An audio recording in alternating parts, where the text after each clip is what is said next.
A lot of the attachments, laser and flashlight attachments, the laser and or flashlight will no longer be visible to enemies at the hip, which is actually a really big change, especially because this includes the biggest benefit lasers. So for example, on a lot of guns, the Verdant hook box laser is the biggest benefit to your hip fire spread you can get. And even that laser is no longer visible to enemies at the hip. Activision devs do not play their own game. 3,000 devs can't figure out how to add a reconnect feature to a AAA title, I guess. I don't know. Because Infinity Ward doesn't tell their consumers anything. Maybe that'll take some of the sweats away from Shoot House. You can cope about that for sure. Thanks for tweeting, at least. Thanks for doing more than Infinity Ward has done. They just keep tweeting about the soccer bundles in the store. Things that are bad. We've got a couple words. Why don't you kick it off, Tanner? This is going to be a longer section than the first part you guys heard. Change it, obviously, of course. We are live, boys and girls. Welcome to the Dropshot Call of Duty Podcast, episode number 415. My name is Casey, also known as Razinon. Today, we have an episode, and covering it with me is young... Not that young anymore, Tanner. Okay. Yeah. You have half the facial hair, I have the other half. Yeah. We combined our facial hairs, we'd have one full facial hair. Yeah. One completed facial hair. If we combine the hair hair on top of our head, we'd have a ponytail. Oh, is that so? Yeah, it's possible. That's what they say, yeah. Yeah. Call me Sugar Ray. Anyway, okay. Don't do that. Welcome to the show today. Season 3. So, Season 3 launched. We have some patch notes for you. Some other little things to get into. Quite a few surprises, I would say, in the patch notes. Not like a ton, but more than I was expecting. In terms of, yeah, surprises. Things we were not expecting. Usually, we pretty much learn everything in the blog post, which is what we covered last week. But in this case, there are some additional things mentioned in the patch notes that were not mentioned in the blog post we covered for Season 3 last week. So we will go over those today, as well as some weapon balance and stuff like that. And then on Saturday, we're going to do our first impressions of Season 3. So tune in for that. That'll be fun and exciting. Rebirth Island. Rebirth is back. Yeah. And that's Season 3. Should be called like Rebirth Island season. Rebirth Island. Yeah, the season of Rebirth. Yeah, there ain't much else there, huh? It's pretty much all we got. Yeah. So we'll get more into that, although that is, again, not a surprise. Before we start, we have some announcements. We have one announcement, really. Ooh. Well, we have two. One is no new patrons and no upgraders for this week. Wow. I mean, You know? Really? Yeah. Wow. It's true. I checked my list. I checked it twice. Cool. And I found out that everyone's naughty and no one is nice. Yeah. Patreon.com/thedropshot. Bonus EPs. Early access EPs, ad-free EPs as well, if you're into that sort of thing. Now, on the topic of the Patreon, I will say we've done one episode this month, thus far. Our little patron, Platinum and Above Q&A episode. And it went well, and I enjoyed it. And we got that out very early this month. But in terms, so if you're not a patron, you can listen to that. If you're platinum or above, join at platinum or above. Or if you are, you can already listen to it. It's live. And we got some good reviews on that one, actually. Spidey said it was funnier than normal. Did he say that? He did, yeah. Thanks, Spidey. So shout out to you, buddy. But anyway, on the topic of bonus episodes this month, there's going to be a lot to cook with this month. We have Rebirth Island, obviously. Definitely going to do some bonus episodes on that. Probably revisit the weapon meta because the last time we did last month, by now a lot of things are different. And by the time we actually do that episode, even more things are going to be different. So we'll probably do that as well. And then something else, we'll figure that out. But yeah, patreon.com/thedropshot is the best way to support the show. Now, we also got a little donation, offline donation randomly. Did we? From the old dying bitch himself, Ben G. I think this is his, he said this last year, and I just didn't believe it, but now I believe it. He said every year he donates an amount of money instead of doing, like subbing on YouTube and stuff. Yeah, I think he's done that 2 or 3 years in a row. Yeah. Yeah. It's our yearly. So when he first said it, I was like, payment. You won't. You'll forget. But it doesn't look like he did. He's got a little calendar. Doesn't forget. Yeah. He doesn't forgive and he doesn't forget. Yeah. That's what they say. So he said, happy birthdays, happy Rebirth Day, and get yourself some Dairy Queen next time. Wow. Oh, okay. Yeah. And with that, accompanying that message, Benji donated a whopping 100 giant United States dollars. Wow. Oh, and we goodness. needed it this week, obviously. Yeah. We needed it this week. So, Ben, that's extremely generous. Don't need to do that. And our moderator, by the way, head mod, I would say. He's definitely the head mod. Yeah. More so than you and I, even. He is the head mod. I do a bit of modding. Yeah, he does more. I mod Jake in a lot. And Bates. Bates needs his own division. He needs his own Bates moderator needs wing. His own mod. Yeah, he needs a full-time mod. He needs a dedicated mod, yeah. We need to hire somebody to have just alerts on anytime Bates sends a message, just so they can go over it, do a little check. That's a, yeah. 7 likes in the stream. Why did we go live? Why did we start? Yeah, that's a great question. Like the broadcast. We're not going more unless you guys like it. I liked it, so there's 8. Yeah, I did a like as well. So, anyway, Ben, that's very generous, dude. Thank you very much. We appreciate it. We look forward to next year. W. Ben King. And thank you. Very kind of you, sir. That is not necessary, but obviously very appreciated. And I will get myself some Dairy Queen next time. I'll do that. Just for you, man. Give it a go. Yeah. So, other than that, yeah, that's pretty much it for announcements. Again, I wouldn't expect for you patrons out there a bonus episode again this week. Probably have one for you next week, though. By then we will play some more Rebirth and stuff, and just more Warzone in general, and maybe do a little early brainstorm. So, if you're listening for the jingle, here it is. You ever had that like boom chicka pop kettle corn? No. Dude. Don't think so. It is so good. I can't believe it. I don't think I had tried it before. I can't stop eating it. Hate the name. I gotta go find out what it's called.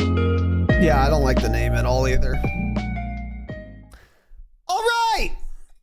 Today, Season 3 patch notes. So, as I said, a lot of the things that will be talked about, I should say, in these patch notes, we have already, of course, covered by virtue of them having already covered it in the blog post. So, anything that is kind of rehashing the blog post we covered last week, we are not going to go over.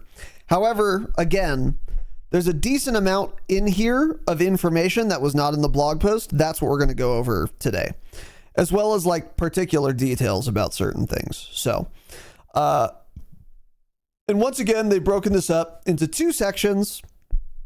One is on everything but Warzone, and then the next section's on Warzone. So we're going to start with the non-Warzone section. So here we go. Wednesday, welcome to Season 3 of MW 3. What's it called? Boom Chicka Pop. Boom Chicka Pop. This is the sweet and salty kettle corn. Got it. Try it. Yeah, that sounds good. Order some. I'll keep that in mind. So anyway, I can't believe how good this is. They do a little overview, blah, blah, blah. I don't know if they're going to talk about these things again. Yes, they will. They will. Wait, maybe not. They might not, so I'm going to actually go through some of these things. First of all, we have 6 new multiplayer maps, evidently. Well, 4 are out right now. Yeah. 4 are in right now. 2 are coming mid-season.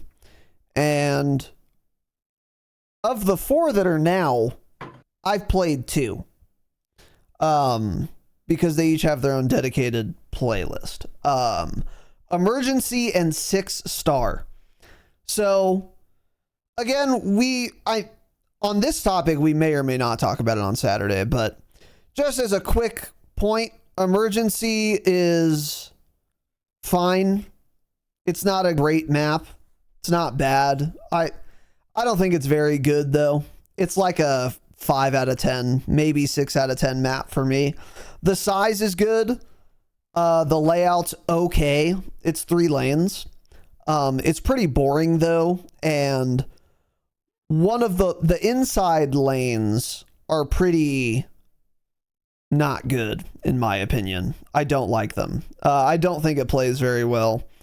We may talk about it more on Saturday, but it's nothing to write home about. It's no stash house, in other words. So it's a miss. And then 6 Star, I played even less, but I did play like 3 games of it, I think. This map is just not memorable to me. It was just, when there are so many like good maps, and we still have small map mosh pit in right now, I'm not gonna play like a medium large size 6s map when I'm trying to level the new SMG or do weekly challenges, you know. And 6 Star certainly doesn't entice me to want to play a bigger map like it is. So we might talk about these things more on Saturday, but if we do, it's not going to be at any great length. But I don't like the new maps very much, frankly. So for multiplayer, anyway. 6 Star was a real pretty looking one, right?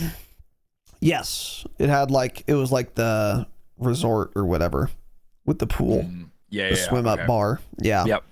Yeah. It's fine. Whatever. So anyway, new modes we have as well. Capture the flag and one in the chamber are the ones that are in right now.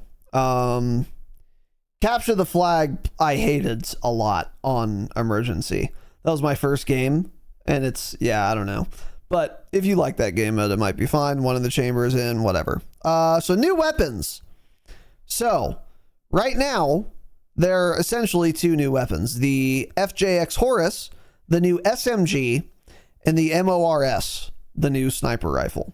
So we had some questions on the sniper last week when we heard about it. And now we have the answers to those. So the mag size is like a bullet. That is the downside, which is kind of what we thought and what it sounded like in the blog post. So you shoot once and then you have to like reload basically. But it's like more like rechambering around, isn't it? It's just like having a bolt action with an unlimited mags size, essentially. Basically. So it really doesn't matter. It's not like it's a long reload. Yeah, right. That's correct. And then another question we had was, will it one-shot kill someone with full health in Warzone? We now have the answer. Yes, it will. But the distance is not unlimited like the Cat AMR. However, the distance is also longer than the XRK Stalker. So we now have 3 snipers in Warzone that can one-shot. And this one is right in the middle. And people are actually using it. We were watching Breadman right before the stream. He was using it on Urzikstan, actually. and he got a nice rooftop to rooftop one shot down in downtown. So it's definitely viable. Insofar as sniping is on big map. But yeah, those are the answers to those questions. There might be more details in this blog post specifically on what distance that can one shot at. And if so, we will tell you about it. But the new SMG, again, we'll talk more about this on Saturday. It's real zippy. It functions like how it looks. Very fast handling.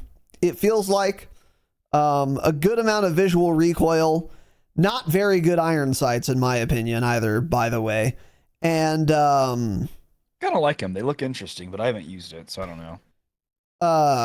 Yeah, using it. Kind of cute. I think it's probably a combination of the visual recoil and the iron sights. Maybe that's what I'm thinking, but like I don't love them. And I am back on K-BAM now, so that's another factor. But it's like definitely solid in multiplayer. It's actually quite good in multiplayer because of what feels like a very fast sprint to fire. You can just run around and then just like instantly be shooting someone. And its time to kill is good enough for multiplayer for that to be like viable. However, in Warzone, at least so far, it does not seem to be in the conversation in terms of like meta guns. So everyone's using it.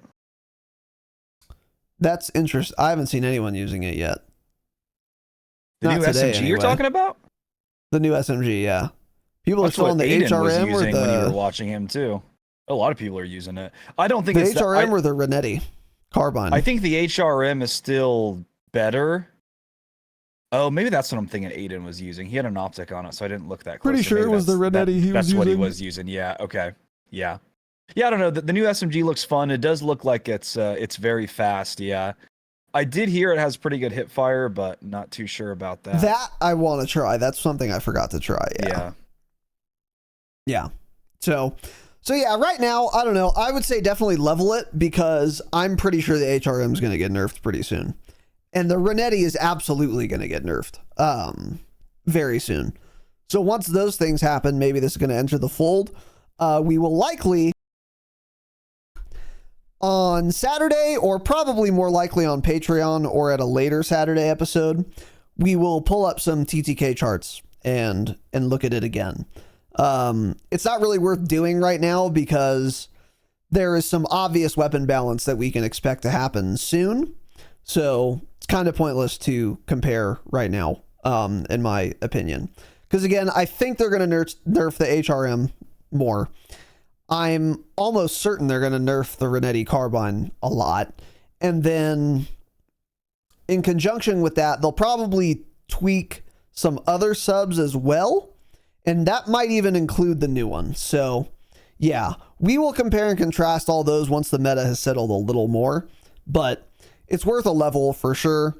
For the sniper, if you don't snipe, you actually don't have to level it, obviously. But it is a viable sniper in Warzone and in multiplayer. So there you go.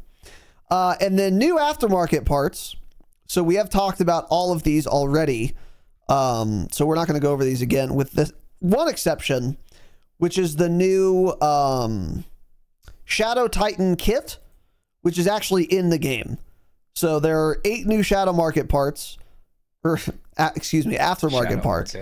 But these each come with each weekly challenge. So we only have access to one right now. I unlocked this yesterday to take a look at it. And then I also leveled the new SMG. That's what I did yesterday. So I played for quite a few hours yesterday. But it was all in multiplayer. But anyways, this new aftermarket part, I unlocked it and I was like, okay. So I'm pretty sure it's for an LMG. So I go and look and it's for the Bruin. And here's what it says. Converts the Bruin into a compact and integrally suppressed light support weapon chambered in 300 blackout. So in addition to that, it also has the side loading 60, like more traditional looking 60 round mag as well. So it kind of looks like you just put on the normal 60 round mag attachment you can already put on the Bruin. That is, that's what this does. But in addition to other things, apparently it's also integrally suppressed, meaning you wouldn't be able to put a muzzle on it. And who knows what other attachments are limited by it, but it also is very likely going to handle way faster. I didn't actually use it. I just unlocked it, but I am curious if this ever becomes usable in Warzone. And I'm thinking more on Rebirth or Resurgence in general, because this likely handles faster than merely putting on the 60 round mag attachment on a normal Bruin and not using the aftermarket part. But I haven't heard anything about it yet, so I don't know. It might be too early. Yeah. So it's undetectable by radar. The pros are ADS speed, movement speed, and reload quickness. And then the cons are magazine capacity and then bullet velocity and range. But yeah, if it zips around and kills at a decent speed, that could be good on Rebirth. It looks like you can't put a different stock on it either, though. That's basically when it shows the little AMPs. Yeah, because it shows a little aftermarket part, and it shows like the barrel portion is highlighted, and then the stock portion is highlighted. So I'm assuming you can't change out the stock. Then that would, maybe somewhat defeat the purpose, because you may be able to just build a faster Bruin that's better with a 60 round mag, a light barrel or something, and a stock. So. Not sure, but yeah, I haven't heard anything about it. So my guess is it's not good.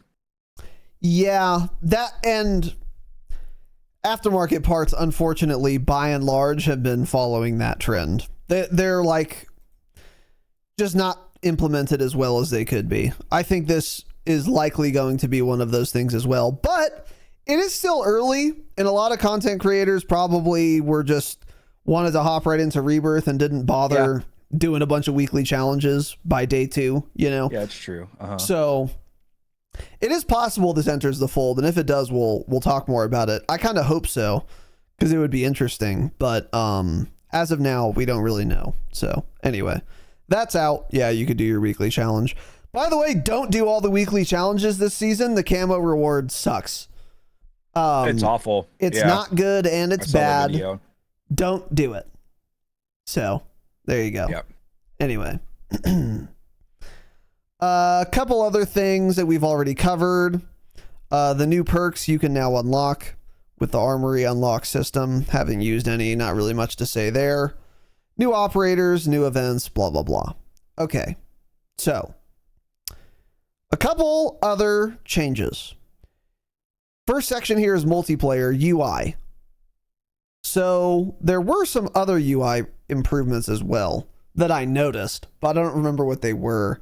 Added an unlock status and game origin filter for operators and the ability to sort by latest additions and name. That's kind of cool. Let's see. God. Seasonal cinematic cutscenes can now be skipped. W. Massive W. I will never hear Graves' voice again. W. Tac stance status is now indicated on the HUD and the firing range. That's cute. Let's see. Adjusted various attachment descriptions and pros cons listed in the gunsmith to better reflect their true attributes. Feel like they've said this before, but if they continue to do it, that's good. A couple other things here. There's a lot. We're not going to read all of it, but just going to highlight some important ones. Calling card unlock criteria will now consistently appear upon hover. That's nice. So you know why you got a calling card. Let's see. This is a big one that a lot of people are talking about. Decreased obstructive visual effects while firing MW2 weapons to align with MW3 standards. In addition, removed variance from ADS idle sway, allowing a predictable sway pattern.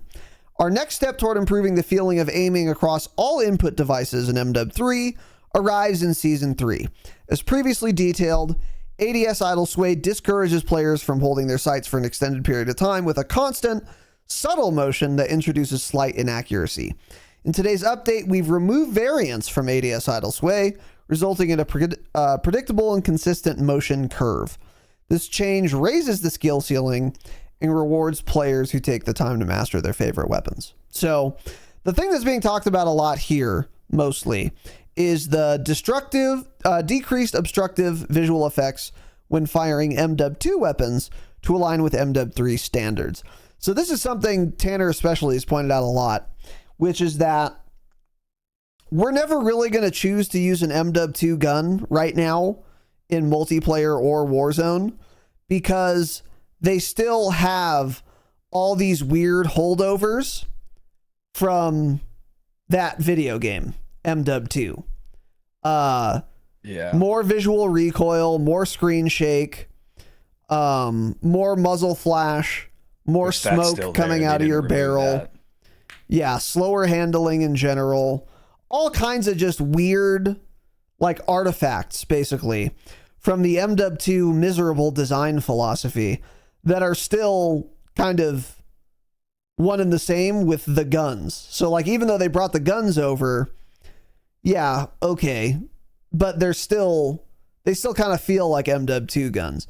And they've been chipping away at, I should say, all of those holdovers so that MW2 guns really feel like they belong in MW3. And this is another step on that road. So I believe you put this in here, right? The little tweet. This tweet, yeah. So we have a tweet from Sledgehammer on this topic, and I'm going to show it here. So firing clarity MW2 weapons. So they have a little, this is from Sledgehammer if you guys are going to go look at it yourselves. You can see the before and after here. There's a little side by side. So 12 seconds in, I'm going to be honest, doesn't look that different at all to me. It's the iron sight. If you watch it, the after, the front iron sight doesn't move as much side to side. It basically goes more inline, straight vertical, whereas the old one bounces around a lot more. Oh yeah, you can tell. And the rear post shakes a lot too. But that's the thing is they still have a ton of smoke and a ton of muzzle flash. Exactly. Because one of the devs was like, this was one of the things I was excited for you guys to like get your hands on. Like, let us know what you think and if you think other improvements can be made to like further it. You know, we're like doing our best basically to make the aiming feel good.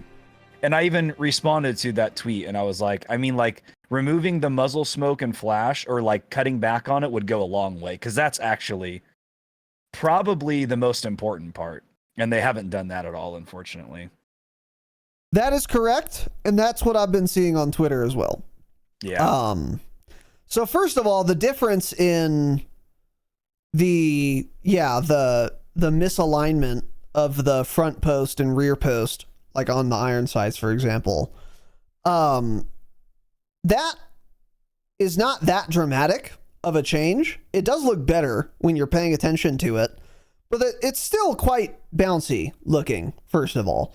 Yeah, still worse than MW3 guns, huh? Exactly. Still probably worse than MW3 guns, yeah.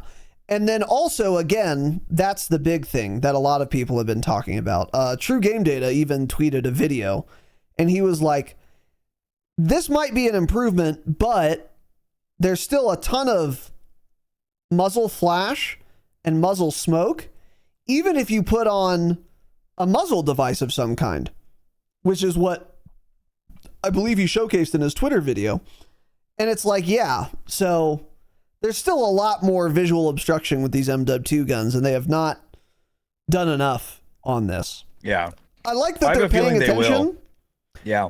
And trying, I guess. But, I mean, again, kind of like what's been happening a lot lately with COD games is they gradually improve them, and then they become pretty good and fun eventually. But, you know, it's 5 months after launch, and MW2 guns are almost usable in MW3 now.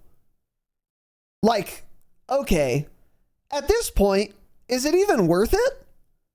Why did you integrate them at all?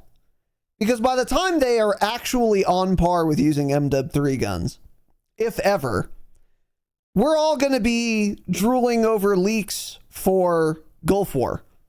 So does it really matter? Leaks are already starting to come out, actually. Yeah. Yeah, exactly. So I mean, good for Sledgehammer though, because they're fixing what Infinity Ward did incorrectly last year, and they did a bad job at it. So correct. It's not like they're taking forever to fix an issue they caused. They're fixing another studio's problem, so I don't really have an issue with it. And more than anything, it shows that they still care and still try about multiplayer. Which, I mean, this point last year, Infinity Ward had completely given up on multiplayer. Actually, probably a month prior to this. Probably in March of 2023 was about when they gave up on it. And they literally said that. They were like, yeah, multiplayer's in a good spot, we think, so we're not going to do anything to it. Like, they literally said something along those lines. Like, we think it's in a good spot. We won't be making any changes to the game. Remember and they didn't. Yeah. I swear to God, that was in, like, Season 2 Reloaded. It was hilarious, yeah. Good for Sledgehammer for fixing all these things that I bet they'll reduce the amount of muzzle smoke and flash too, because that guy even said, like, we want to get it so these guns feel good to use. And like, let me actually just find what he said. It'll just take a second. So finally out in the wild, we're always listening to continue our improvements to aiming where we can. Please continue to let us know what you think and any other pain points. Hope you all enjoy. So yeah, I bet they will reduce the smoke and flash, but yeah, it may not be till like Season 4. But, you know, it shows that they're in good faith trying to fix these problems that people have issues with. Because, yeah, Infinity Ward could absolutely never do such a thing. So good for them. True. Yeah, that's fair. That's fair. So, anyway, moving on here with the patch notes. Another thing that's pretty cool. Added party bonus XP, allowing players to earn more XP dependent upon the party size. So if you're partied with one other player, you get 25% extra rank and weapon XP. So it's actually relevant also because you level guns faster if you're grouped with someone. If it's a group of 3 players, it's 25% for rank, weapon, and battle pass, which is pretty nice. And then if it's 4+ players, 30% more XP for rank, weapon, and battle pass. This is really cool, I think, and a great idea. Number one, you can just level your guns and your battle pass faster now, and that's probably very nice that is good for everyone. If you're grouped with even one other person, and especially if you're grouped with 4 or more. But also, the reason they probably did this is to further encourage people to like find groups of others to play with, because they understand that if you're in like a pre-made party and you're playing anything, you're going to have more fun and you're going to do better, and you doing better is going to also be more fun, by the way. So, and if you're having more fun, you're going to play the game for more hours and they're going to make more money in microtransactions. So this is an example of what I've talked about many times on this program, a win-win idea from Activision. This is likely going to earn them some more money, although in an immeasurable kind of way. They're not going to be able to tell exactly, or maybe they could. They probably have very sophisticated stats. But anyway, this is going to earn them more money, but it's also good for us as players. Like, everyone should be happy about this. They earn more money and it's not predatory. It's just encouraging people to play in groups. And then, so the incentive for Activision, I think, is pretty obvious. And then the incentive for us is even more obvious. Especially that Battle Pass XP. That's really nice. Because a lot of people probably don't finish all 100 tiers each season of the Battle Pass. And now they might. Because if they play with like a couple friends every time they play, they're going to be earning 30% more Battle Pass tiers than they normally would, basically. And that's a lot. That's pretty big. So I think this is a cool idea. Of them to do. Yeah, it is. It is. This is just a win-win situation. Cute idea. I like it. Yeah. So there you go. And then let's see. Is the formatting weird when you pull this up, by the way? Yeah, I mean, it's just basic patch notes. They have no pictures or anything in here. Yeah, okay. It's real basic, yeah. All right, so whatever. Next section is maps. They did some maps changes. They did some. I'm not going to talk about them. So there you go. Let's see. And now some weapon balance changes. So keep in mind, this is for multiplayer and zombies, I guess. Mainly multiplayer and not Warzone necessarily. Although, when we talk about Warzone, you can expect to see very similar or identical changes to all these weapons. So we'll talk more about it when we get to Warzone, but we're going to give you a little preview here. And then when we get to Warzone, we'll talk about it in more detail. Ram 7, nerfed, decreased neck multi by a lot. Holger 556 was nerfed a lot. MCW was nerfed because it needed to be. Kappa. Although this is multiplayer, so MCW decreased headshot multiplier. That actually might be warranted in multiplayer. So there you go. DG56 was also nerfed. Subverter was nerfed. Boss B was nerfed. And then the Jack Outlaw 277 kit, which I believe is the Boss B aftermarket part that makes it a Red Ryder lever action single fire gun rifle, was buffed.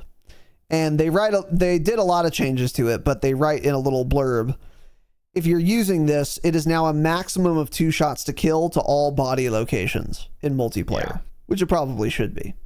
Mm-hmm. Don't use it though. The Sidewinder, they really keep trying, was buffed, but not enough. And then a bunch of SMG changes as well. Ram 9 was buffed, actually, in multi. That's interesting. Faster sprint to fire. AMR 9 was as well, by a lot, also. That's pretty... I'm curious if these carry over to Warzone. That'll be super interesting. The Rival 9 was nerfed. The HRM was nerfed. The Striker 9 was nerfed. The Striker was nerfed. The WSP 9 and the Swarm were also nerfed, all in terms of their sprint to fire time, with the exception of the Rival 9 getting more nerfs than just that. So there you go. Added a couple MW 3 or MW 2 attachments to MW 3 shotguns. Okay. LMGs, some other changes. Evolver was what? Nerfed. Ruin ADS is faster now. The MW2 Raw was made slower, but also does more damage now. Interesting. Some marksman rifle changes. I'm not going to read all of these, actually. Yeah, they did a lot of changes. Jesus. They changed a lot of guns in multiplayer, a small amount, basically. But they talk about some marksman rifles, some sniper rifles, some handguns, and then a bunch of attachments, which I'm not going to get into all of these. But for multiplayer, you can go look at those yourself. Although, one thing I do want to point out explicitly for multiplayer, and maybe for Warzone as well, but this is a big change, so I want to read it. For a lot of the attachments, laser and flashlight attachments, the laser and or flashlight will no longer be visible to enemies at the hip, which is actually a really big change, especially because this includes the biggest benefit lasers. So for example, on a lot of guns, the Verdant Hookbox laser is the biggest benefit to your hip fire spread you can get.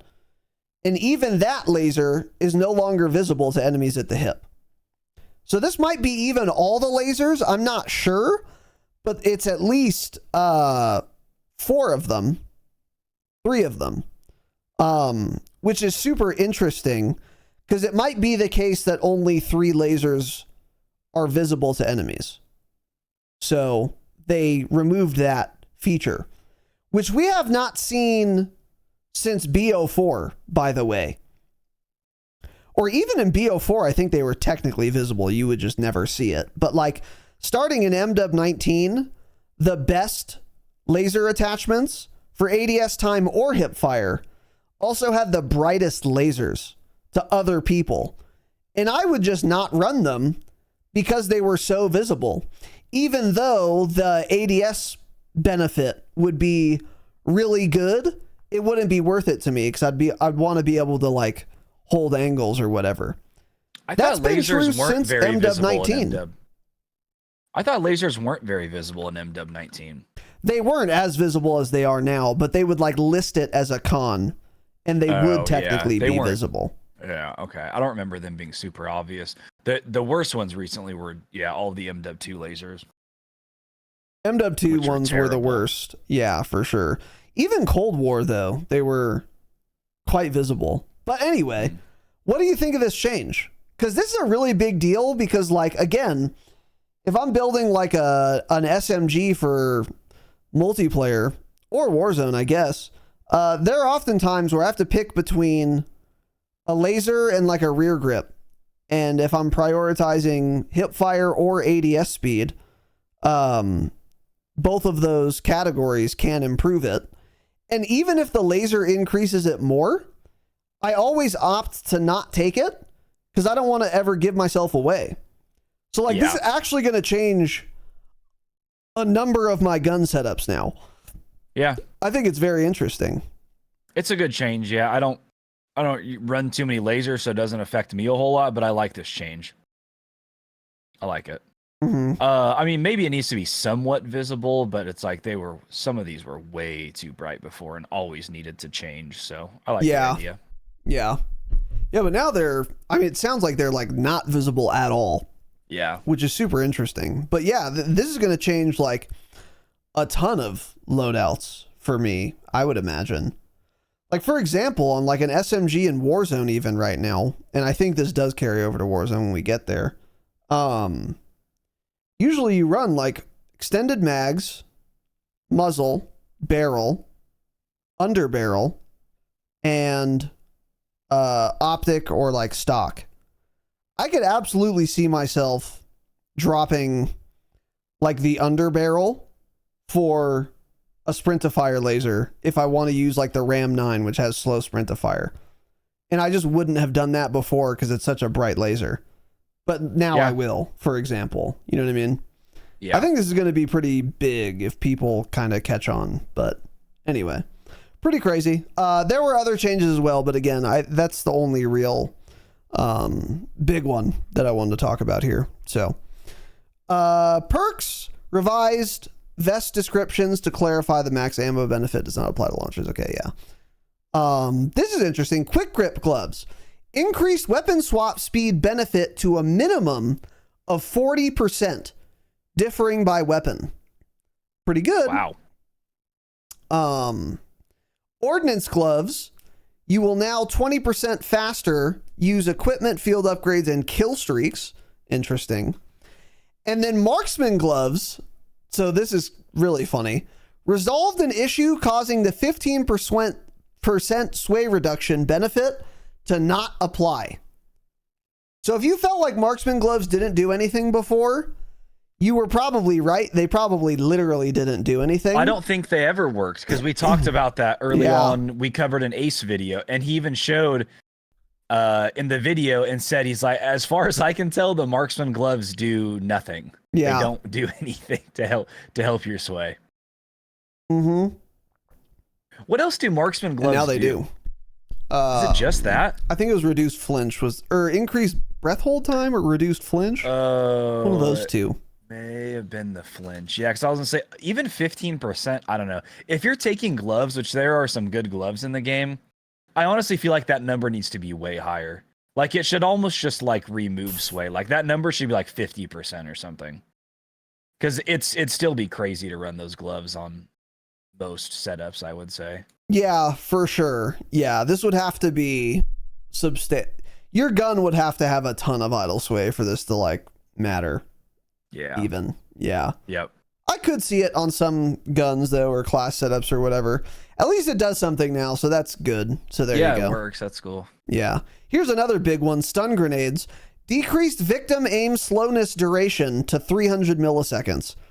So instead of being unable to aim for, I don't know how long it was before, but now it's a third of a second, a little less than that.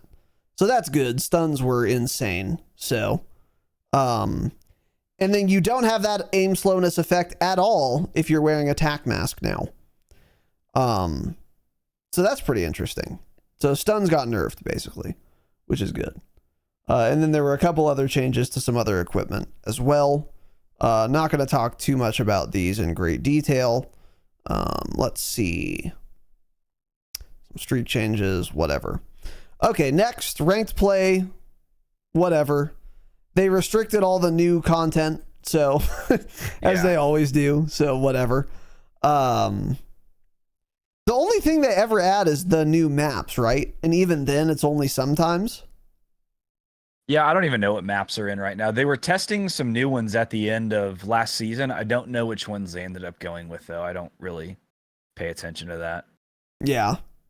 Yeah. So, anyway, there you go. Next section is lagging for me, and my scroll wheel's broken, and that's it. So, perfect. There you go. Yeah.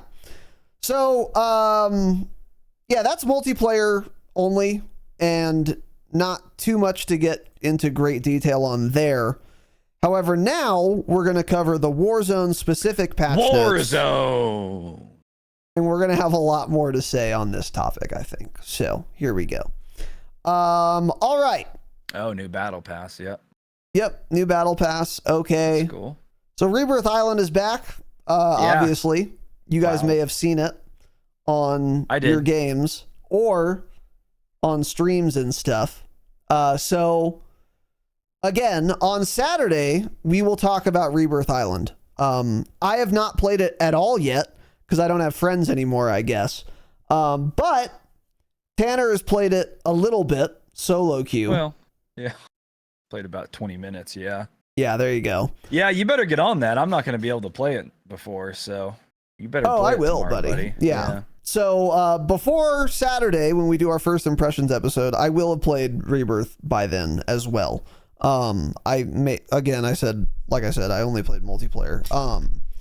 So we'll talk a lot more about our particular first impressions on Saturday and things that may have been introduced that were not in the patch notes. But for now, we're going to keep it to things here in the patch notes that we haven't already covered from the roadmap. So they go into the POIs, the infill strikes, whatever. We know all this stuff already. The Warzone boot camp does appear to be in the game. I didn't queue for it. And then Resurgence is back, 44 players. Vehicles will be enabled for Rebirth Island Resurgence later into Season 3. That's one thing I wanted to point out, because there were people on Twitter I saw that were complaining about not having vehicles on Rebirth. Personally, I think those people are kind of wild. They were never super relevant on Rebirth for me. Yeah, I wouldn't say so either. I mean, maybe with an exception of choppers, but fret not if you're one of these people that loves to drive cars on Rebirth. They will be adding them later into the season. So there you go. Okay, playlists, whatever. Let's see. It's just Rebirth this week. Wow. Yeah, nothing else for Resurgence this week. Yeah, it looks that way. So, yeah. Squad play bonus. So, just like we were talking about with multiplayer, there is a similar situation going on with Warzone. This system rewards players with additional player, weapon, and battle pass XP for playing consecutive matches with squad mates. Individual bonuses increase incrementally if players finish a match with at least one of the following conditions met. The player has a friend in their party, so adding people to your friends list is helpful there. The player queued with squad fill enabled, or the player queued with Stay With Squad enabled at the end of the previous match. Here's a breakdown of bonus progression for consecutive matches. For the first match, you get an extra 1,000 is what it says. I guess that means you get an extra 1,000 player, weapon, and battle pass XP as long as you had one of those conditions we just named met. Yeah, wow. 2 in a row, 1,500. 3 in a row, 3,000. 4 and above, 5,000. So again, this is cool for the same reasons we talked about with multiplayer. However, I don't know why they did a different system for multiplayer versus Warzone. That's kind of weird. Because in multiplayer, we just talked about it. It was like 25 or 30%. But now it's like a sliding scale based on how long you're on. It's weird, right? Yeah, I don't understand that. Yeah, huh. I don't know why they did XP, that. Though. But yeah, that is 5,000 extra weapon and battle pass XP per match. I wonder how they calculate that though, because I use like, if you play like a match of Warzone, for example, you've probably got some weapon XP for like 5 guns, right? Yeah. So do they just like divide up 5,000 weapon XP between them? Like, how does that work? It's weird. I don't know. Either way, it's a good system. It's just curious that it's different than the multiplayer one. Very curious. We've increased the amount of time players are on screen to improve the overall flow and better showcase player operators. That's cute. And that's, again, going to help them sell more operator skins. Yeah. Okay. Yeah. And you can now pick up to 5 challenges to track for... That's not new. It was already like challenges. That. Yeah, I don't know why this says it's new. But it wasn't working in Warzone, so maybe it's working again. Yeah, so. Not in BR, it wasn't at least. All maps and modes, gameplay changes. We have adjusted buy station locations to encourage new combat scenarios and strategies. Awesome. So it looks like they're doing what we were hoping for when they did this last season, which is we were basically saying they should do this every season, change where the buy stations are. So keep them static within a season, but not between seasons, so that even the same map with no map changes feels a little different. So they've done it. And they've done it again. And that's the only change we got on Urzikstan. Yeah. And that is the first and last Urzikstan change we got. Yeah. So that's very cool. But still, that will help Urzikstan feel a little different. So there you go. Squad Assemble, new mechanic. We talked about this, where you land on each other. I have not seen anyone talking about this, actually. I'm curious if this just doesn't matter at all. Maybe it's just less relevant on Rebirth, but have you seen anything about this? Where you get a bonus cash for landing on your teammates? No, I don't know how it works exactly. Yeah. I don't know exactly how it's working, like how the cash works. Yeah, no, I'm not sure. There was one time when I landed, though, I did hear some sort of voiceover that said, like, the squads together. They say something. So you kind of know what happens, but not sure what they... Here's why we haven't seen anything about it. This is disabled in ranked. Lockdown and plunder. That's why no one's talking about it. Okay. So yeah, this mechanic's not in ranked, so you're not going to hear streamers talking about it at all. But like for Urzikstan pubs, again, I think that's going to be super relevant and change a lot. Yeah. Let's see.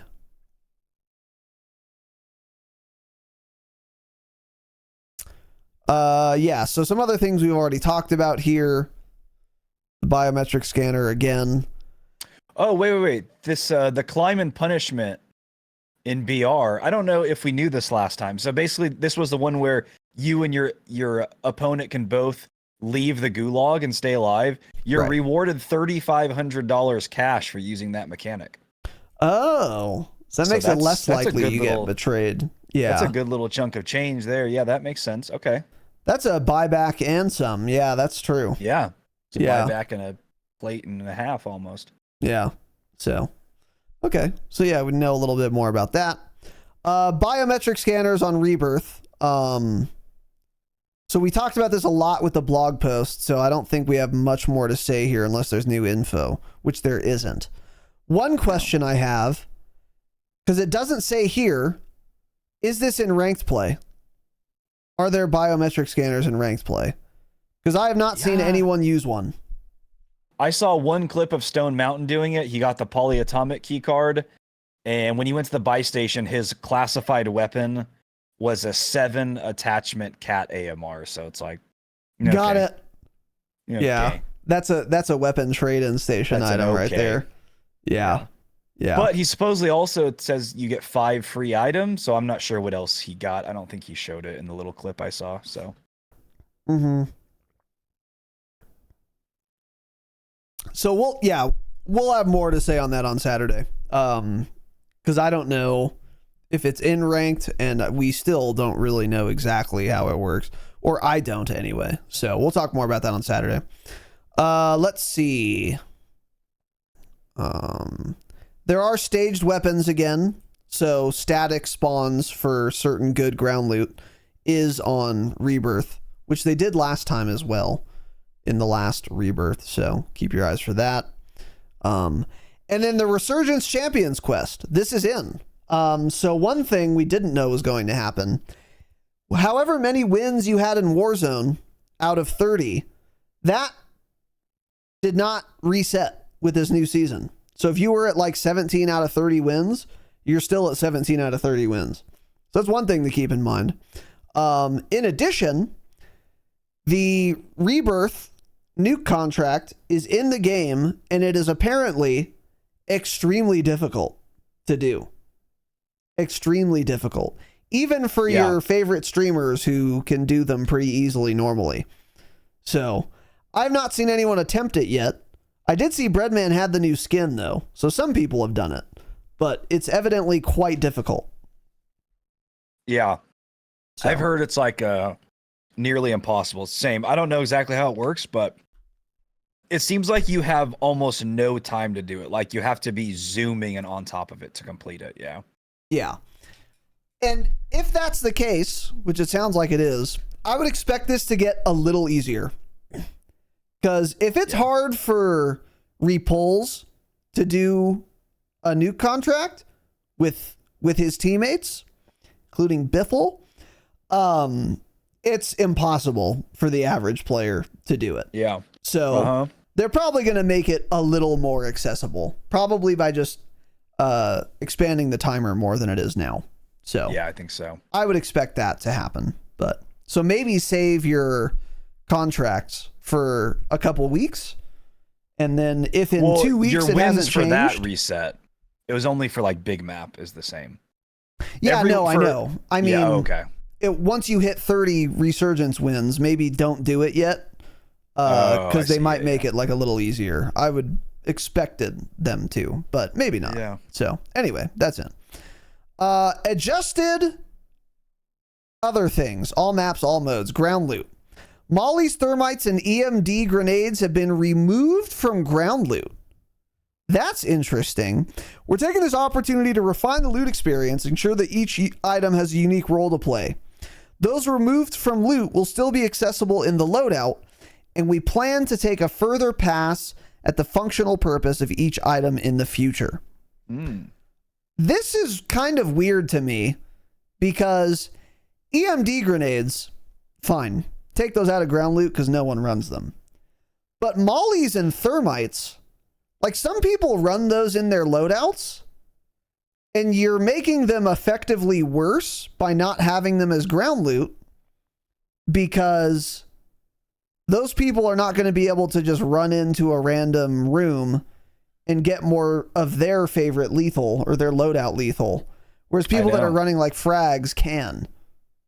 Kind of weird to me. Yeah, I would use these early game quite often. Mollies and thermites. I would pick those up all the time, actually. Mollies especially are really good very early game. Yeah. Because you're usually like, you all have pistols, you're right up next to each other. Yeah, I know. So taking them out of ground loot is weird. Feet. Yeah. Yeah. So I like the idea that they're trying to refine the loot experience. I think that's fair. And there are probably some things you can just remove from ground loot. Like, EMD grenades is a good example. Maybe shock sticks as well. Like, I don't know if those should be ground loot. But don't get too crazy. I don't think this is that big of a deal, but something to keep in mind. So the supply UAV kill streak. So this is the kill streak. They call it a kill streak, but you call it in and it highlights on your mini map and your map, I guess, all of the chests around you in some radius. Now it will only show you legendary and favorite supply boxes so that your mini map isn't giving you way too much information, which is already a good change. Massive. Because I don't care about the basic crates. Like, I don't need a UAV for that. But more interestingly, added a new functionality that highlights supply boxes through walls. So these are actually poppable now. They are. Because we used to get yelled at by Jake for popping these. Jake they were just furious. Annoying. Yeah. I would just end up popping them every once in a while just to piss everybody off. Just to do and annoy. Yeah, this is great now, actually. Massive change. I like this. Yeah, so now these are like absolutely worth popping. Yeah. Yeah, it works because it gets weird too, because it was on Rebirth, so there's so many little levels. There's a concrete pad here, then there's a staircase, and there's a concrete pad there, then there's a little building underneath it. So I was running towards where I saw was a legendary chest. I'm like, where's this gonna be? And I like look down and I'm like looking for it, and then I see it highlighted through the wall. I'm like, oh, there it is, and I jump right on it and open it. Really speeds things up. Nice little cute change. Yeah. W Raven. So that's a good little change there, yeah. So next, the heavy chopper on Urzikstan has been nerfed. Good. Just remove it, but whatever. And then Urzikstan Gulag loadouts have been updated, and that is it. That's literally all the Urzikstan exclusive changes. WBR. So literally all of the Urzikstan exclusive changes are done. They nerfed the heavy chopper, don't care, and they changed the Gulag loadouts, which is fine, but don't really care. Expect Come on, that. Man. They also changed the ground loot. And they also changed the buy stations. They did a lot. They did change the buy stations, yeah. Plus they added, let's see, the biometrics. Oh wait, that's Rebirth. Smart display. Oh no, that's Rebirth. Oh, spy drones, the new contract. Oh, that's Rebirth actually. Yeah. Staged weapons. Yeah, no. Yep. Yeah. So, W. Cool. So yeah, we'll talk more about that on Saturday as well. I don't know what the Palfa is either, Jake. I think that's what the C4 damage to Palfa increased to 45%. Yeah, I was wondering the same thing. What does Palfa mean? The hell is that? I don't know. Maybe that's the name of the heavy chopper. Well, they call it the heavy chopper, so I don't know. It must be, because I just Googled it and it's not like a thing. It's not like the name of like a... It's not anything. It's not like I just looked it up. A helicopter part. So yeah, I don't know. I'm assuming. Raven. I don't know, man. Whatever. Who cares? Those layoffs, man. They're getting to, and the patch notes are getting sloppy. Don't use heavy choppers. All right. So next, new weapons. So yeah, the Horus once again in the MORS are now in Warzone as well. We talked about these. They don't tell us how far away the MORS one-shot's at, by the way. I'm sure that information's available somewhere, so if you're super interested, you can go look it up. We will eventually as well, because I do want to try this. Now that I'm back on KBAM, I want to snipe again in Warzone. But do a snipe, man. What you need to know is that it one-shots farther than the Stalker, but not infinite like the Cat. So there you go. It will do infinite, so it will actually. There is a they were talking about it in chat, and I found the tweet. You have to use an ammo type. What was it? Anti-material ammo will one shot at any distance, and it's got about 900 meters per second velocity, and the ADS time like around 520 or so. Wait, where do they say that it's going to one shot at any distance? Oh, they don't say it. This is from testing, from people doing a test. So it's probably unintentional then. Well, I don't know, because it's just that ammo type. It's not the base gun. I don't know. I'm not sure. Interesting. Okay. We will likely know more by Saturday. If not, we will eventually talk about it when we get confirmation. But They haven't said one way or another, so I don't know if that's intentional or not. It could be, could not be. But 900 meters per second velocity, any range, that's pretty good. That's usable, I should say. That's about what the cat is. And an ADS is like 250 milliseconds faster, 300 milliseconds faster. So if it is intended, then they kind of just made the cat entirely useless. Exactly. Yeah. Maybe there's another reason to run the cat. I'm not sure. Palfa. Yeah. So you know what pisses me off about how they list these aftermarket parts, by the way? They never listed in the order they're unlocked. They just throw out a list. I know. It's like, hey, just put it in order and say, this is week 1, week 2, week 3. The week 1 is at the bottom of the list. God, it irritates me. Yeah, I don't know why they're doing that either. Also, I don't understand. They've listed 4 new aftermarket parts. Yeah, I don't. But in the multiplayer, they showed all 8 of them. So are the other 4 just not useful in Warzone or what? I doubt it. It's like they're just only showing these 4, I guess, and then they'll show the other 4 at season reloaded. Yeah, but then they put things in here that are coming mid-season, so I don't know. Yeah, I don't understand either. But yeah, I mean, nothing more to say on it anyway. So there you go. It doesn't matter. It's just funny. Yeah. So once again, decreased obstructive visual effects when firing MW2 weapons. Blah, blah, blah. They say all the same things on that. And we already talked about it. So now, next section. This is the whole kit and also the caboodle. Weapon adjustments. Wow. So there were actually quite a few weapon balance changes. Once again, not going to go through every single thing here, but I do want to talk about some that might be relevant. Starting with the first one, this is for the assault rifle category, the Ram 7. So the Ram 7 was nerfed again. Max damage 32 from 36. Near mid damage nerfed as well. Max damage range further decreased to 24 meters from 26. Headshot multiplier. There it is. Wow. That's the big one. 1.2 from 1.3. Neck multiplier 1.0 from 1.3. Wow. They did it. So they really nerfed it extremely hard now. Yeah. They did a little gut on it. Yeah. Yeah. So everyone is still using it, to be fair. However, I don't think it's the best long-range option anymore. I find it impossible to believe. And the only reason people are still running it is because they haven't seen a JGod video saying otherwise yet. But make no mistake, this will not be commonly seen on your favorite streamer's loadout in a week. Because this ruined the gun, in my opinion. All it has going for it now is that it's like you're comfortable with it. It has a fast fire rate and it's pretty easy to control and it has good irons. That's pretty much all you're getting.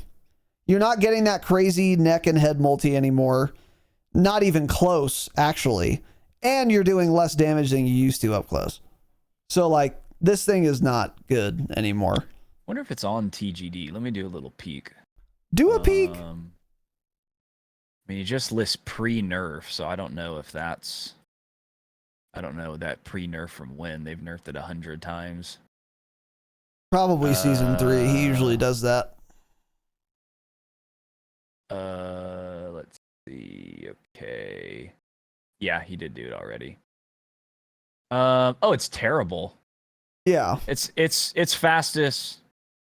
Up close, it's killing at like 720, where that used to be 640. Yeah. And that's medium to say range, nothing about the headshots.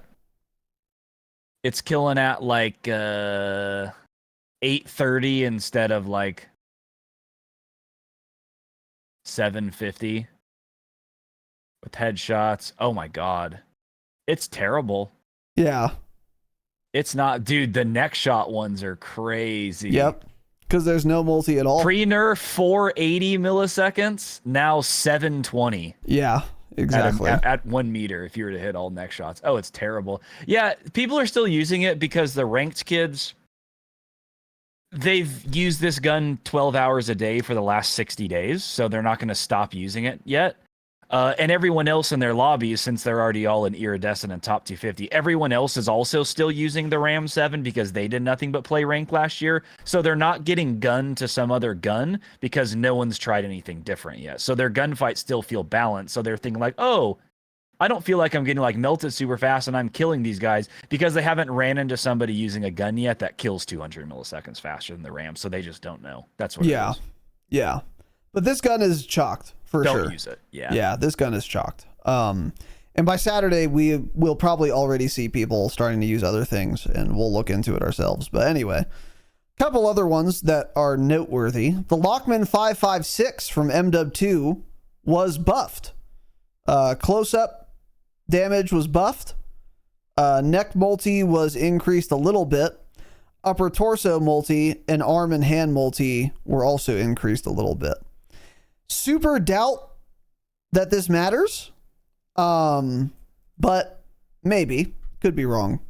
Not crazy changes there, though. Let's see. Terrible. Yeah, it's actually still, it's just worse than the Ram even, so don't use that. Yeah. It's and then awful. Yeah. Another one that might be relevant is the Razorback from MW2. I doubt it, to be clear, but max damage increased to 28 from 27, and then arm and hand modifiers increased to 1x, up from 0.9x. Didn't know it had a negative multi before, but now it doesn't. That's not relevant, actually. Never mind, I take it back. So, anyway. Better as ground loot, I guess. Moving on to battle rifles. Boss B was nerfed, so no one was using it anyway. Thanks. Yeah, why are they still nerfing that so hard? Maybe they thought people were going to go back to it. That's pretty bad. Decreased fire rate to 600 from almost 670. Yeah, that's pretty massive. Because that's... Yeah, decreased fire rate is like one of the most punishing nerfs you can do. It makes it less forgiving. It lowers the time to kill no matter where you're shooting. Really bad. So, I don't use it. No. Not that you were. MTZ 762 was also nerfed. Again? Okay. It wasn't good anymore, man. Okay. Dang. Okay. Shoot. Okay. Subverter. This one's actually relevant. Was also nerfed. Max damage range was lowered by 3 meters. Not a huge deal. Second damage range was lowered by 5 meters. Again, not a huge deal, although kind of relevant. And then they made the handling slower. So it sprint to fires 20 milliseconds slower, and it ADS is 20 milliseconds slower as well. So that is a nerf, but it's not a very big one. It was already pretty slow handling. Now it's a little slower. Not really going to change how you use the gun if you were using it before. You're going to use it in the same way now. And its first 2 damage ranges being brought in a little bit. Again, not that big of a deal. Especially because, like, its max damage range is 22 instead of 25 meters. Not that crazy, in my opinion. And then its second damage range, 42 from 46. Not that big of a deal. So this gun was actually nerfed, technically, but not very substantially. And I think this is going to be an example of a very good long-range contender. I think this is going to be in the meta now. I think it is, sure. Yeah. Yeah, long range, you're looking like 60, 70 meters. I mean, around 850 millisecond time to kill. Ram at that range, 300 milliseconds slower. Right. And it also kills faster up close. And especially if it's mostly chest shots, it's a lot faster. Yeah, people will get off the Ram soon. They just need a few more days. Yeah, for sure. I think they will. So this is a gun to keep your eye on if you're looking for like the new meta. It might be the Subverter. Because again, it was nerfed, but like it didn't get gutted like the Ram. No damage values changed. No rate of fire values changed either. So there you go. And then they keep doing things to the Sidewinder. It's still terrible. Submachine guns. Here's another one. So a lot of these are actually going to be relevant. So I'm going to talk about most of them. The Ram 9 was nerfed. Max damage decreased to 27. down from 30. Max damage means first damage range, and for SMGs, like we've talked about, that's a big deal. So that's a pretty substantial nerf. And on the other hand, they made the sprint to fire speed faster, 147 from 178 milliseconds. If you guys will recall, that was the Ram 9's biggest weakness, was a pretty slow sprint to fire time for an SMG. This is a super annoying change in my opinion, because the whole identity of this gun was that it killed fast up close, but it had slow sprint to fire. And now now they've made it just feel more like every other SMG. Because now it doesn't kill quite as fast up close, and the sprint to fire isn't quite as punishing anymore. This did not make any sense. I don't get why they did this. Sense at all. Yeah. So now it still has slower sprint to fire than the HRM, and now it just also kills slower at like every range. That change did not need to happen. I agree. I agree. So yeah, this gun is chalked for sure. The AMR9 was also quite popular, and it was nerfed. Max damage was decreased by 4. Minimum damage, so if you were using it as like an AR, which some people were doing, was also nerfed from 25 to 22. So that's not really an option anymore. And then some other damage range values changed as well. However, likewise, it now will sprint to fire faster from 189 milliseconds now to 136 milliseconds. So it used to have the slowest sprint to fire of all the SMGs. Now it has a faster sprint to fire than the Ram 9 even, which was just increased with this patch. So again, all of the identity that this gun had is now gone. I don't know why they did this. Yeah, the AMR9 was in an interesting place because it didn't kill the fastest up close, but it had the drop off for time to kill wasn't very steep. So at medium range, long range, it became the best. And so now they've decreased the damage ranges by a lot. They've decreased the amount of damage, but then they've made the gun faster. So now it's just going to feel more like another SMG. But again, it doesn't kill fast enough up close to be in that category whatsoever. I mean, it kills like 100 milliseconds slower than the HRM. Yeah. Up close. So they've killed the Ram 9 and the AMR 9, and neither of those needed to be changed very much. I agree. Exactly. Yeah. Especially the AMR. That had a very interesting, fun identity to play with it a certain way. And they've kind of changed that, and I'm not a fan. 100%. Yeah. It occupied an interesting niche. It wasn't overpowered, and now it doesn't. I don't think they know how to do weapon balancing anymore. Somebody who used to do it, like who was in charge of it, must not work there anymore. Because like during Caldera, they were doing things every single week and making interesting changes. And it's like they just don't know how anymore. They didn't know how to last year. They don't know how to this year. It's very weird. Mm-hmm. Very, very weird. I agree. I love the HRM, yeah. And it's really unfortunate too. Yeah. So yeah, that gun, like you said, it just lost its identity. Now it's just kind of like whatever. Okay, anyway. And then the Rival 9, they nerfed the sprint to fire time on it. Okay, literally no one used that in Warzone, but sure. Gun's terrible. Yeah. Now the HRM 9, wow, okay. This was, if any SMG needed a nerf, it was this one. Because it was just well-rounded and good at everything. What did they do? The sprint to fire time used to be 94 milliseconds. Now it's 110. That's it. Okay. All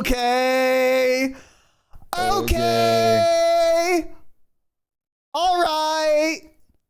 So this is now just the best SMG in the game. Obviously. That is barely a nerf. It still already was, and now it's definitely the best. Yeah, right, exactly. Yeah. Now anything that might have competed with it no longer does. So cool, got it. Yeah. In the SMG category, this is just indisputably the best option in terms of SMGs. Another option is the Renetti carbine, which a lot of people are using, but that's going to get nerfed. So once it does, and it's a slow boy from what I've heard. It also felt terrible in multiplayer anyway. It's just tons of recoil, like gross visual recoil. Issue. I don't know. whatever. It's not. Swapping to it was kind of slow, but whatever. Anyways, I don't know. Yeah, this makes no sense. So the HRM was technically nerfed, but barely. And especially once you're adding attachments, your sprint to fire time is still going to be really fast. So, yeah. Yeah, and 94 milliseconds to 110 isn't very noticeable. Yeah. That's almost imperceptible. WHRM. This gun will be the meta SMG until we get Gulf War, I think. Maybe in Gulf War as well. They like it. They really like this gun. I do too, to be fair. I do too. I'm not complaining. I just think their weapon balancing doesn't make any sense, but I'll continue to use it. I like it. I don't care. Just, horrible weapon balancing overall. Yeah, so this is like a series of just massive L's in SMGs. And this was the category that had the most like options and interesting identities within the category, and that's just gone now. So that's really sad. But anyway, let's move on. A couple other SMGs. The Striker and the Striker 9 were barely changed. I don't care. No one used them anyway. Striker 9 got a meter and a half of max damage range. Almost 2 meters. It's actually kind of relevant, but I don't know if that makes the Striker 9 better than an HRM. It doesn't. I don't think so. Yeah, WSP 9, WSP Swarm. Okay. MX9 from MW 2. They've been trying to make this gun work for a long time. They've buffed it so many times. I wonder if they've thought about putting a mag size larger than 32 just on it. Add a bigger mag. That's all you gotta do. Thought about that one time. That's all you guys gotta do. Anyway, it was ever so slightly buffed because they added a grand total of 0.7 meter damage range to it. So cool. Lockman sub from MW2. This is the MP5. Again, they added literally. Oh, no. They increased its max damage to 28 from 27. This thing hip fires crazy. So that's actually kind of interesting. I'd be curious to look at Ram some 9 now. Yeah. Yeah, I'd be curious to look at some TTK charts on that, but we won't do that today. It's not good. Okay. And then its max damage. Oh, yeah. Its max damage range is 9.65 meters now, and it used to be 8.25. Got it. So. And then the Boss P from MW2 was also buffed. Max damage, 26 to 28. Weren't some people using that this year and claiming it was like not bad? I don't know about this year. I know it had a resurgence last game, but I don't know. Dude, it's not bad. Really? It's fine. It's okay. I remember it had a pretty long actually in the first meta, damage to be honest. I remember it had a pretty long first damage range, right? Well, for back then it did. Oh. Yeah, I guess it still does. Yeah. Yeah. And now its max damage in that long first damage range is 28 instead of 26. It might actually be in the meta. I don't know. It looks fairly usable, to be honest. Yeah. Interesting. Yeah. So keep in mind, though, it's an MW2 gun. So you're going to have to contend with probably more muzzle flash and smoke. And potentially more screen shake as well. It didn't have a ton of recoil in MW2. I remember using it, though. So it's probably usable. Yeah. So that's interesting. That's something to keep an eye on. People might be clued into that by Saturday or later. And if it's really good, we'll talk about it. So there you go. Next is LMGs. The Bruin was nerfed again. Although it ADS is faster now. A lot faster. So that's kind of interesting. But its minimum damage was nerfed, which is I like that. Very big deal because that's the longest damage range. That's where you're using your primary often, from 26 to 24. So that's pretty big deal. But it also ADS is 60 milliseconds faster now, 410 to 350. That's pretty big. So, and this is before attachments, obviously. So. Again, when we also factor in that aftermarket part, I don't know. Maybe it'll enter the fold for like resurgence. I could see it. The TAC Eradicator was buffed. Max damage increase of 2. So that's in your first damage range. I don't think that's going to be super relevant, but maybe. The Evolver, sprint to fire was changed barely. ADS time is now slower. And the 5.56 rounds have a slower RPM than they used to. So, okay. Still not usable. And then some changes to MW2 LMGs. The RAP H got some multiplier buffs. The HCR 56, which was actually a little sleeper in MW2, was also buffed. Max damage range increased to 33 meters. And this is not a very slow handling LMG in terms of LMGs, since its default mag is just like a 60 round little drum. So that's kind of interesting. But more importantly than that, arm and hand multiplier got increased by 11%, and its leg multiplier went up by 5%. So it is an MW2 gun. However, it has a free attachment slot since it's got a 60 round mag by default, and I don't know what its handling is like. So this might be very fast in the conversation, but I don't know. We'd have to look at charts. How does it compare to like a subverter? Well, True Game Data pointed out that something is wrong with the patch notes because he said the HCR has 2 damage drop-offs and neither of them line up with what is listed at all in the patch notes.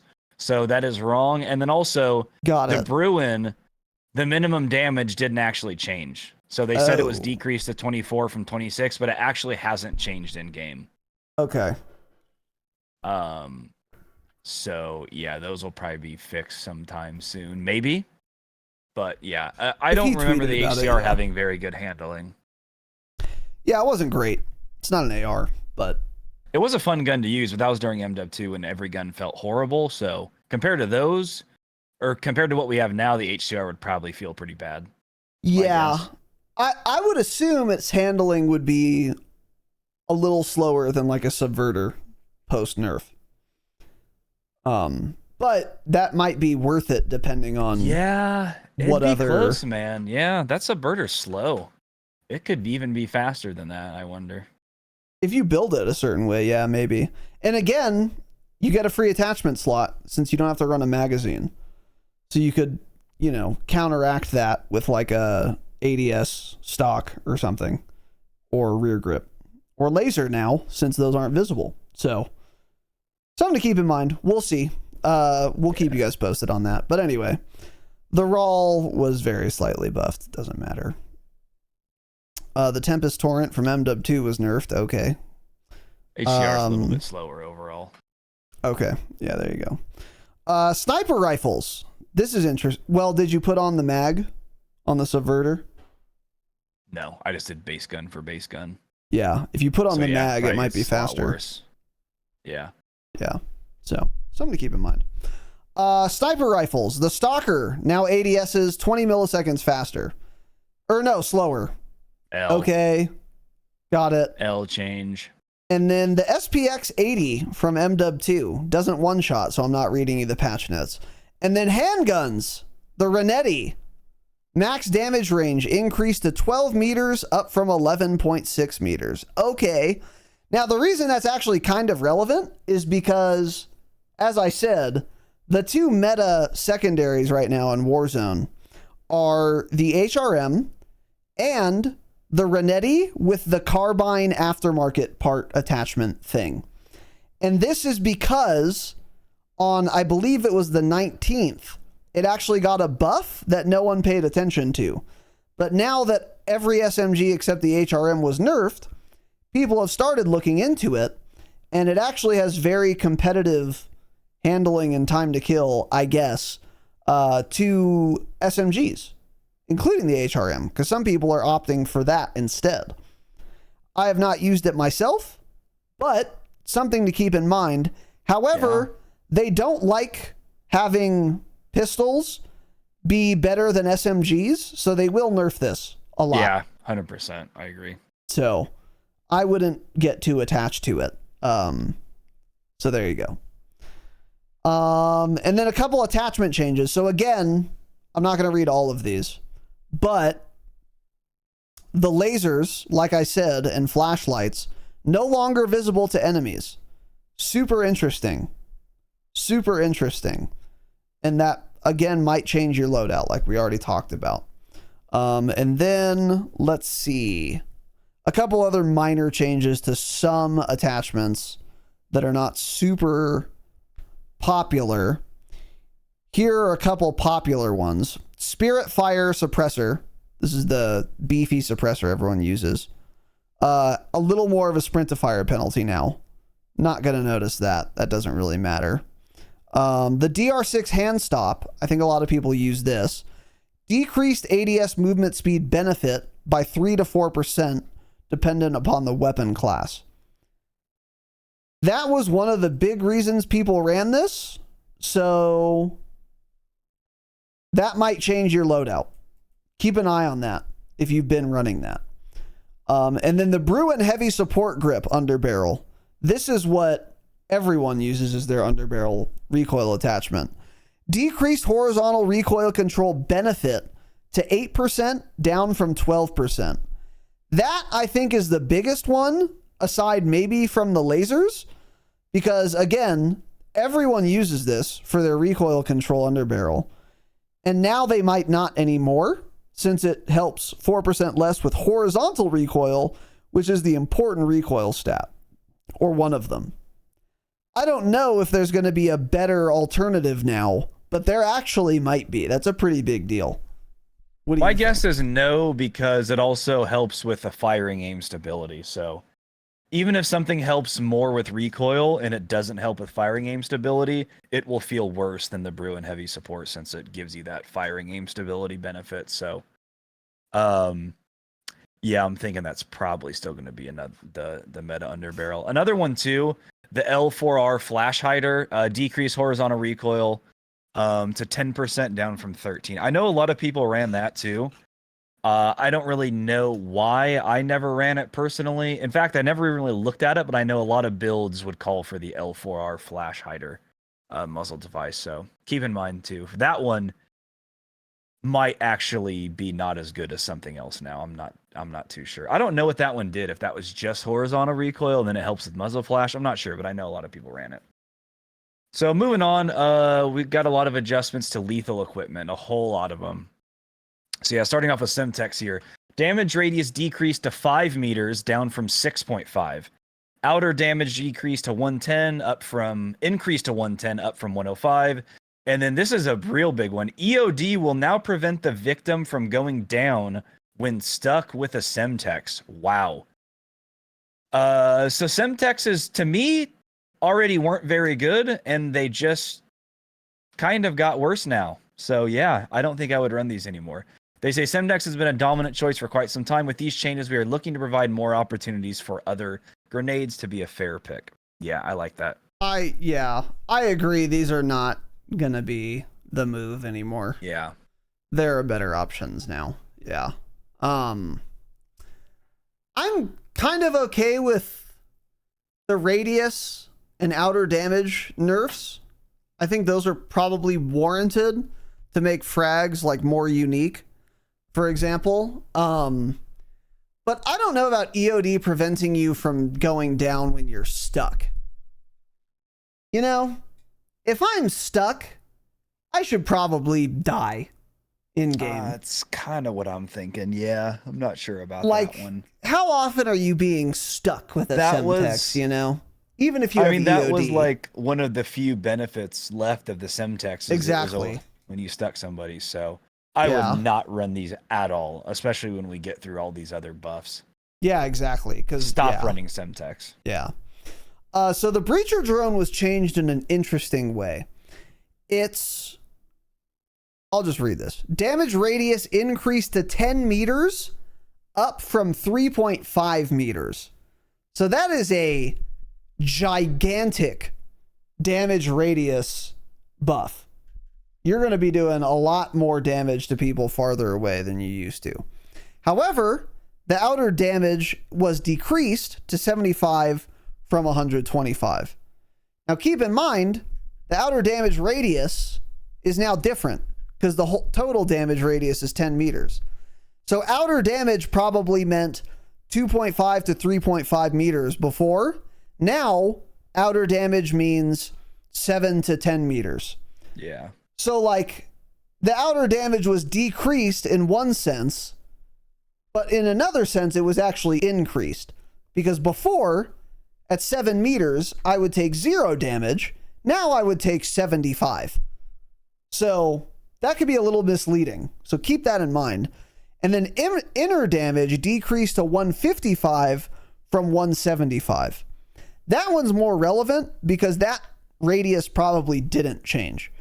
If inner damage before meant, 0 to 1.5 or like 2 meters before, it probably still means that now. And that damage that you take did go down from 175 to 155.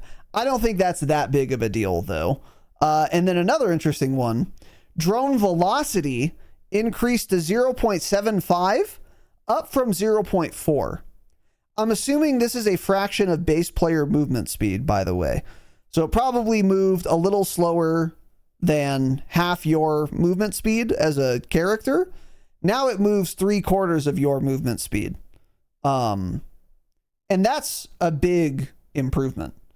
Because I remember when these were like really busted, you would throw them from like roof to roof, and you would have to wait actual seconds, like whole seconds, for it to reach the other roof or the window or whatever.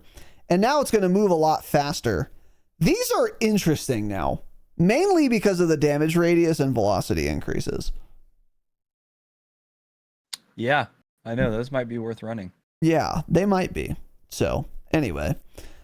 Claymore damage was buffed. Got it. By a lot. A lot also, yeah. Inner damage increased to 250 up from 170. That's 99% of the time you're taking inner damage from a Claymore, by the way. So that makes Flex perk a lot better, for example. Ooh, yeah. Because you delay Claymore explosions, so something to keep in mind there. Didn't need to do that, but thanks, Raven. Mollies were buffed as well. They do some more damage now. Drill charges were buffed also. Okay. Thermobaric grenades were also buffed. A lot, actually. At every damage range, they do more damage. And then inner damage especially is now 155 instead of 90. So that's a lot. That they're now doing as much as the inner damage of a breacher drone, in addition to creating a fire surface and doing like a quasi stun grenade effect also. I think for teams, this could be interesting actually. If I throw a thermobaric in a room and then like Jake pushes him, I'd probably rather throw a thermobaric than any other lethal in that scenario, because they're going to take damage. They're going to be on a damaging surface, and they're going to be stunned. Like, that's pretty good, actually, because they're taking a lot more damage than they used to now. So, there you go. Anyway, prox mines, again, buffed. Okay. Although inner damage was decreased.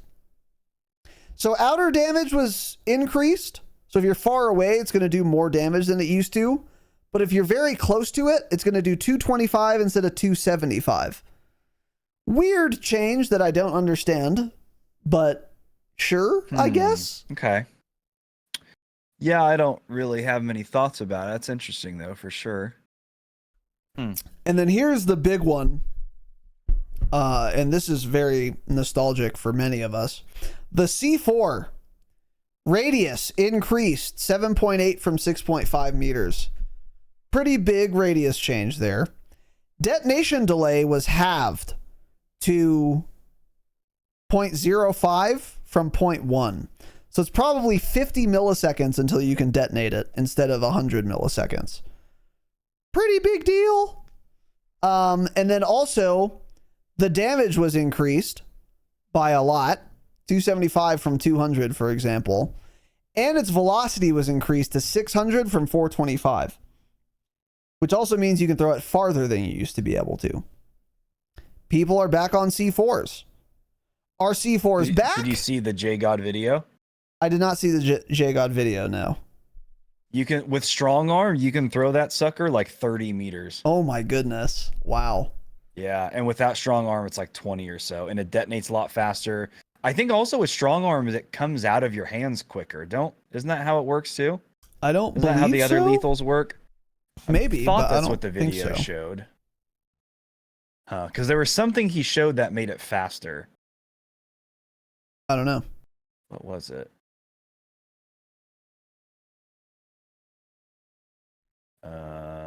Fast detonation seems to be tied to weapon swap speed. So for a slower weapon, you can't detonate it as fast. Oh. Huh. That kind of makes sense because you like put away your weapon and then you like re-raise it. Yeah. So if you have like an LMG, it'll be slower. Yeah. It's pretty quick though, because he's showing it with an HRM. He throws it in the street in front of him and he has it detonated before it hits the ground. Yeah.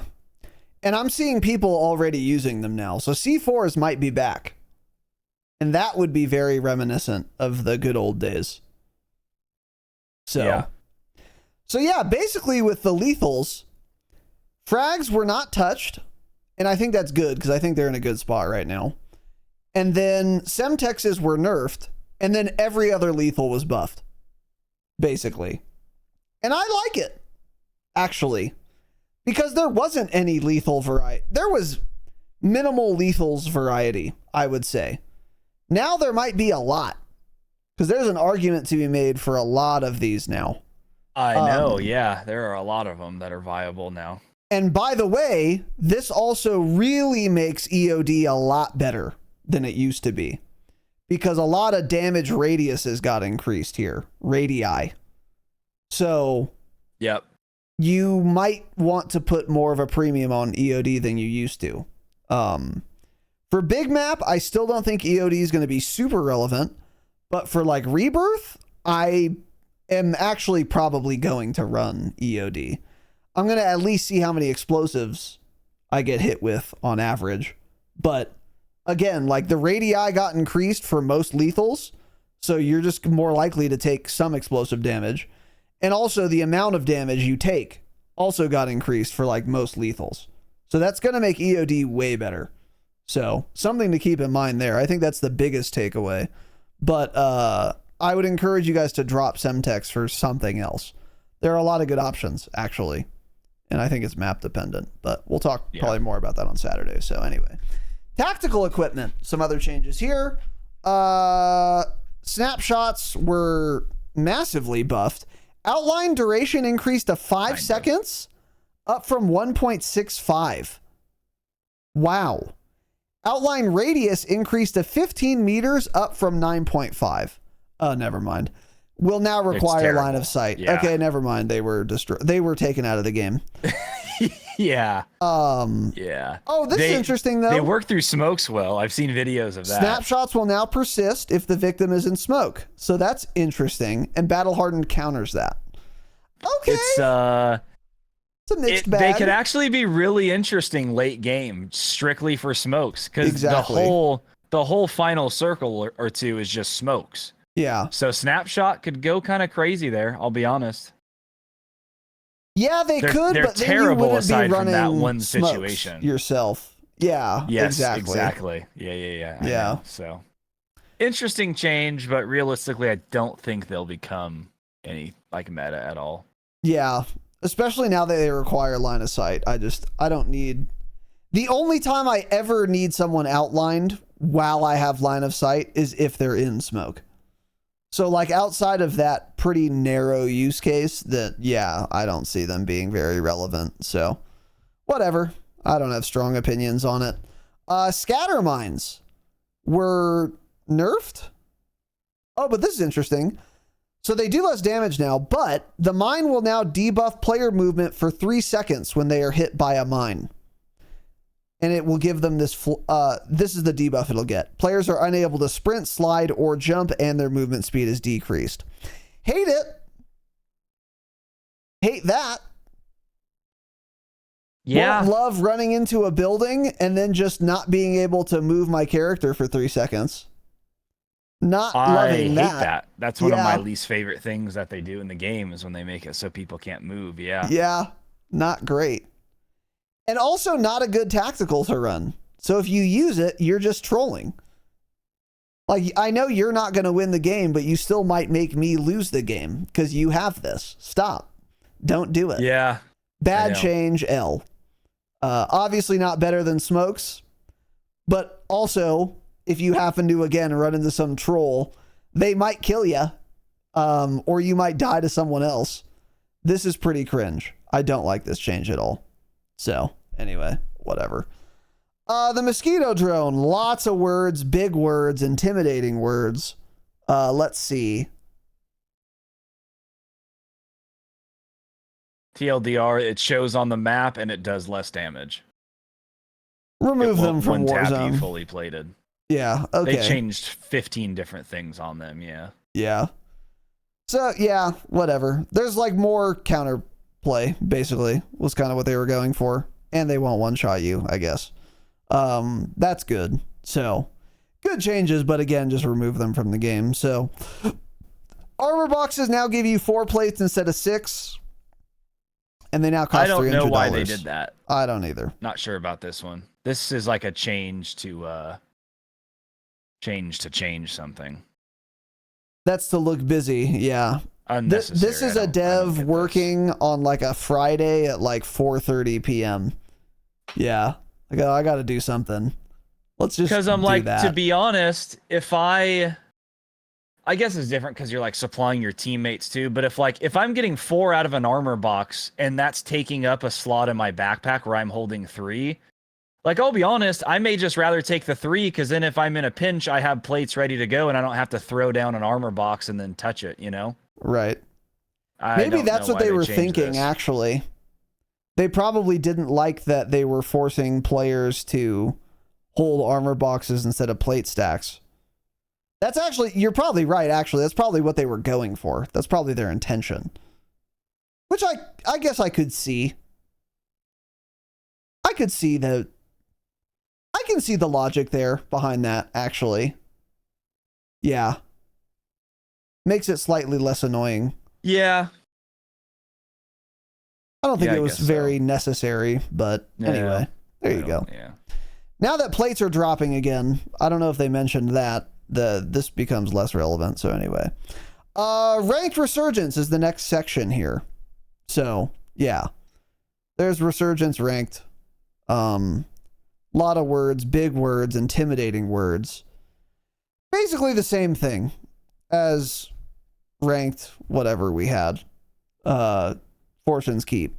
I'm not going to read all these restrictions and stuff. It's all the same, basically. However, star rewards, placement rewards, kill and assist SR, SR fees, death fees, etc. have been adjusted by taking into account the new max player count on Rebirth Island. That all makes sense. I'm not going to read the specific breakdowns here, but there you go. Let's see. Yeah. Yeah, same thing, basically. They did quite a few changes to the SR system. Made quite a few changes. Little changes.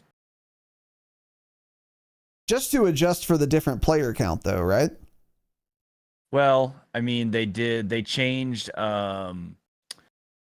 kill SR based on the amount of teams remaining. They changed the top X amount of teams getting placement SR. They changed the deployment fee. They changed the death fee. Where is that? Because those are the only things that are like... In all the images, they show like a little asterisk and it shows what's changed. Okay. Yeah. Updated for Rebirth Island. I see. Yeah, okay. So a lot of this was just changed just to account for the different number of teams that are on this instead of Fortune's Keep. But there were some things, like, for example, winning the game gives you 100 SR. That was the case on Fortune's Keep as well. Wait, what was the player count on Keep? Wasn't it just 40? What was it? I think it was more. Was it 52? I thought it was lower. No, I think it was, yeah, 40? 50 something. Yeah. It was definitely different. And I'm pretty sure it was more. Yeah. So, let's see. So yeah, there's the seasonal SR challenges still, by the way.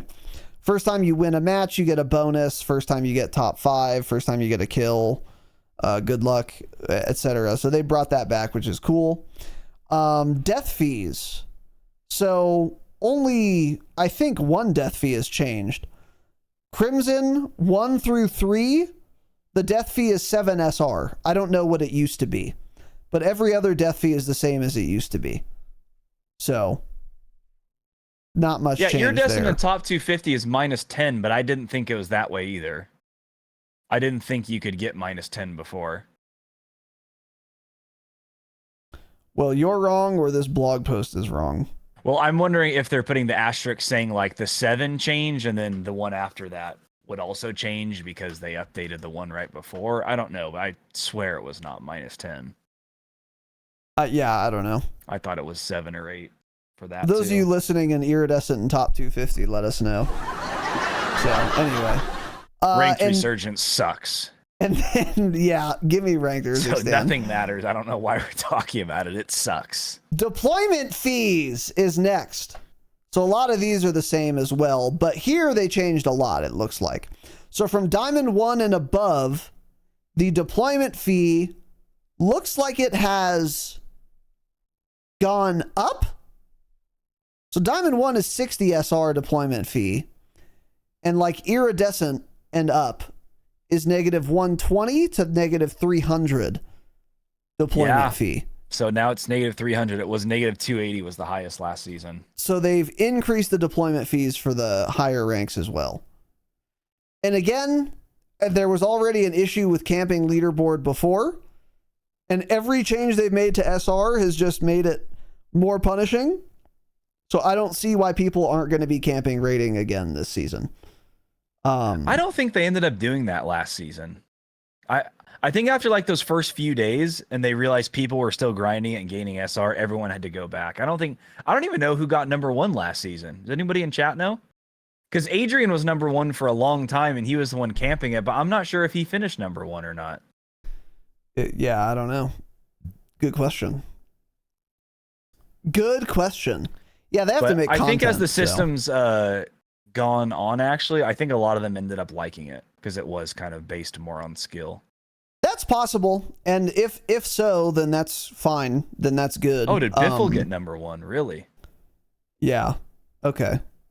Well, Biffle's the best player, and he's better than Scump at Call of Duty. Also, yeah. I don't know. Whatever. So they increased the point fees. Yeah. Whether or not this is actually bad, I guess we will have to wait and see. Because yeah, maybe they changed their opinions, and we just didn't really hear about it. Yeah. But another thing too is that a big problem last season is that they made those changes in the middle of the season. So if you were a very high rating, you could just stop playing even though you capitalized on an easier system to get SR in. But if it's like this from day one, then camping leaderboard isn't really going to be as much of an issue, if at all, because you're going to have to put yourself on the leaderboard, obviously. So yeah, maybe it's fine. We will see. So anyway, other words, big words. They changed some star reward placement, whatever. And then all the rewards and stuff. We're not going to get into that. Let's see. And then, yeah, just rehashing a lot of things that are not new. So there you go. Let's see. Ooh, this is cool. UI. A quality of life change. Added an option in the ping wheel to clear squad pings. So if your teammates are pinging too much stuff, you can just remove them yourself instead of asking your teammates to do it. I'll never actually do this, but I like that it's possible now. That's cool. So there you go. Huh. Why would you not use it, man? You don't think you'd use that? I never pull up the whole wheel. The whole ping wheel. Because I'd rather just say, hey, move your ping. Is it not like, so you can't do that when like you pull up the map or something? You know how you pull up the map and you can like right click or whatever it is to remove your pings? You can't do it from the map? Is that not what it's saying? No, does the ping wheel exist? I've never you've never used it. Yeah, exactly. Yeah. Okay, I don't care at all then. Yeah. It's a controller thing, I think. Yeah. You like hold your ping button and then it pulls up like a radial menu, like Battlefield. Yeah. Jesus Christ. So I don't think I've ever used that in Warzone. Yeah, on K-Bam, you don't really need to, yeah. The last time I used any sort of a wheel was to do like the gestures in Warzone 1. that they've since got rid of. That's the last time I used any sort of I remember those pinging type wheel. Those are coming back in Gulf War, they're saying.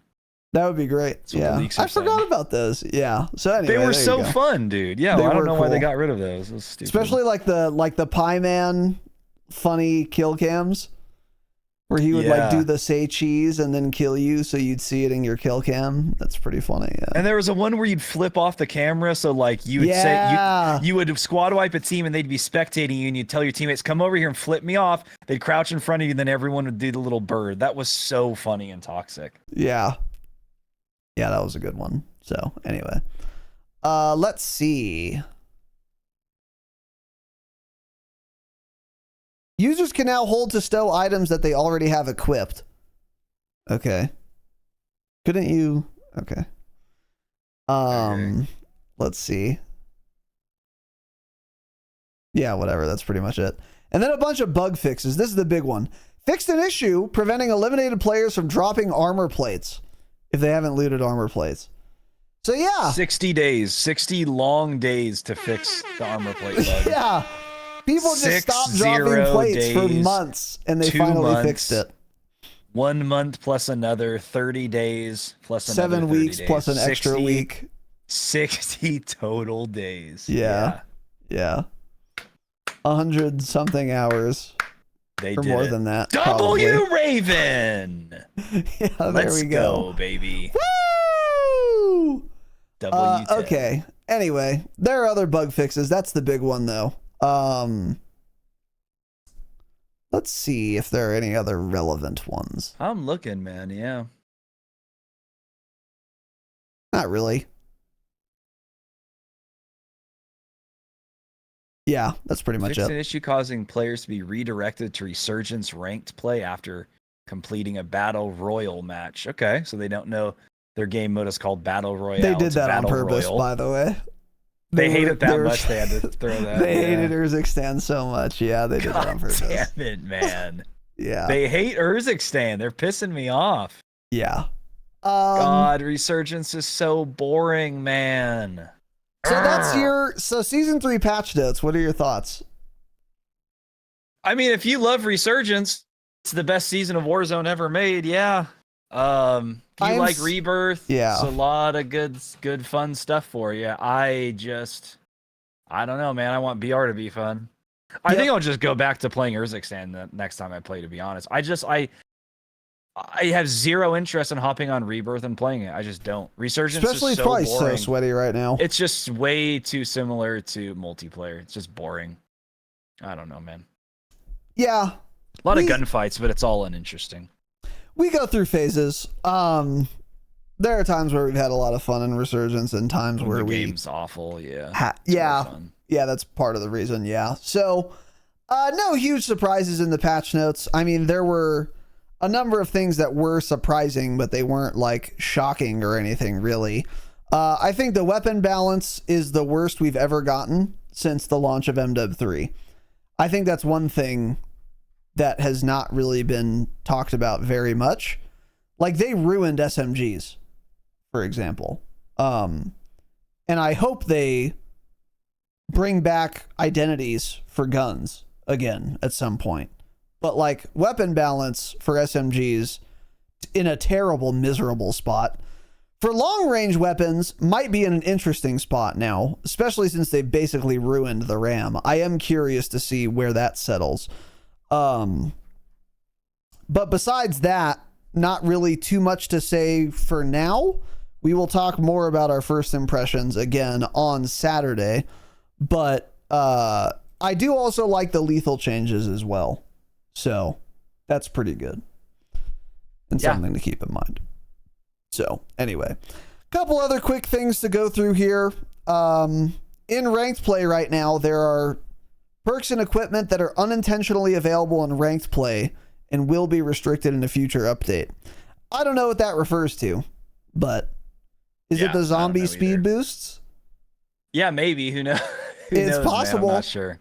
It's possible, yeah. Yeah. Oh, and obviously the biggest L was season 3. I forgot to mention nothing changed for Urzikstan, yeah. So they changed the buy stations, yeah, and the ground loot. Got to do that. And the gulag. Yeah, okay, let me add this. the notes there.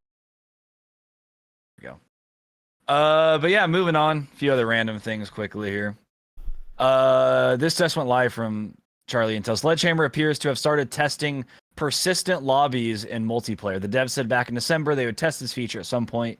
Some players are seeing an option at the end of the match screen to enable a stay in lobby choice. Little option there. So there we go. It appears they are testing that. If you have to opt into it, then it's basically like you don't stay together. That's what is it showing it every time, or you just hit it that one time? Because it looks like it's a setting you, that you go to your settings. Yeah, I don't know. Anyways, okay. Who cares? Also from Charlie Intel, Sledgehammer Games has hinted during a creator call this week that they are working on bonus mastery rewards for those who have earned mastery camos in multiplayer and Warzone. No updates on what the rewards are or when this will release. Wait, isn't MWZ zombies? Yeah.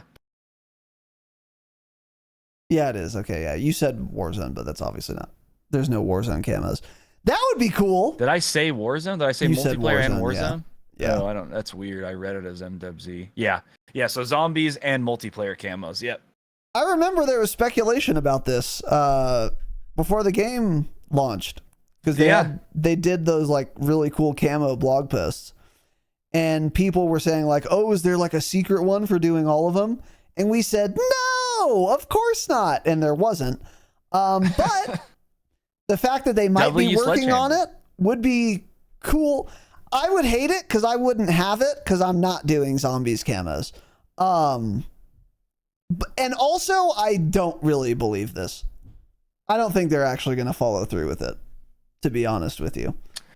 I think it'd be cool, I'm kind of thinking the same, buddy. I'll be honest with you. I don't think they're doing it. Or it'll be totally lame. It'll be like a weapon charm you get. Or something. A weapon sticker, A little decal. A little decal that doesn't fit on any gun in the game, but was somehow designed to fit on all of the guns. Right. Yeah. Anyways, cool. Next one up here. Data miners have found the Car 98 and Spaz 12 weapons are returning in MW3 and Warzone. That was leaked via Bob Network. Yeah. No idea when, but they are in the files, so maybe we'll be getting something like that in season 4. Surely. Yeah, who cares? But okay. Yeah. The Car 98 will take 8 shots to kill, so it won't matter. Yeah, exactly. It's like I want the OG Swiss back exactly how it feels with exactly how the game was, but it's not happening, so it doesn't matter. Right. Next up here. Did we talk about this? I'll read this. I don't know if we talked about it, but did we talk about it on the Patreon episode? I don't know when we talked about that. I don't think we talked about it publicly because we got this confirmation yesterday. So a lot of people were complaining that half of the top 250 leaderboard in Warzone was people who were cheating. They were using like boosted accounts. They were getting into boosted lobbies where they would literally be fighting people that didn't shoot back, and they would all congregate. And then people were earning like 500 SR per game, which in iridescent lobbies, which is not iridescent lobbies, but at iridescent rank, which is just not possible to do legitimately. So there were a ton of these people in top 250. One guy had he was rank 21 on the star leveling system, but he was also in terms of SR rank 10. So he got to that high of SR in very few games. That's what that means. And he was obviously using this cheat service where you get into fake lobbies to farm SR. And people were complaining about this for days and days and days, saying hey, number one, obviously stop the cheat, but also take these people off the leaderboard, please. I beg you.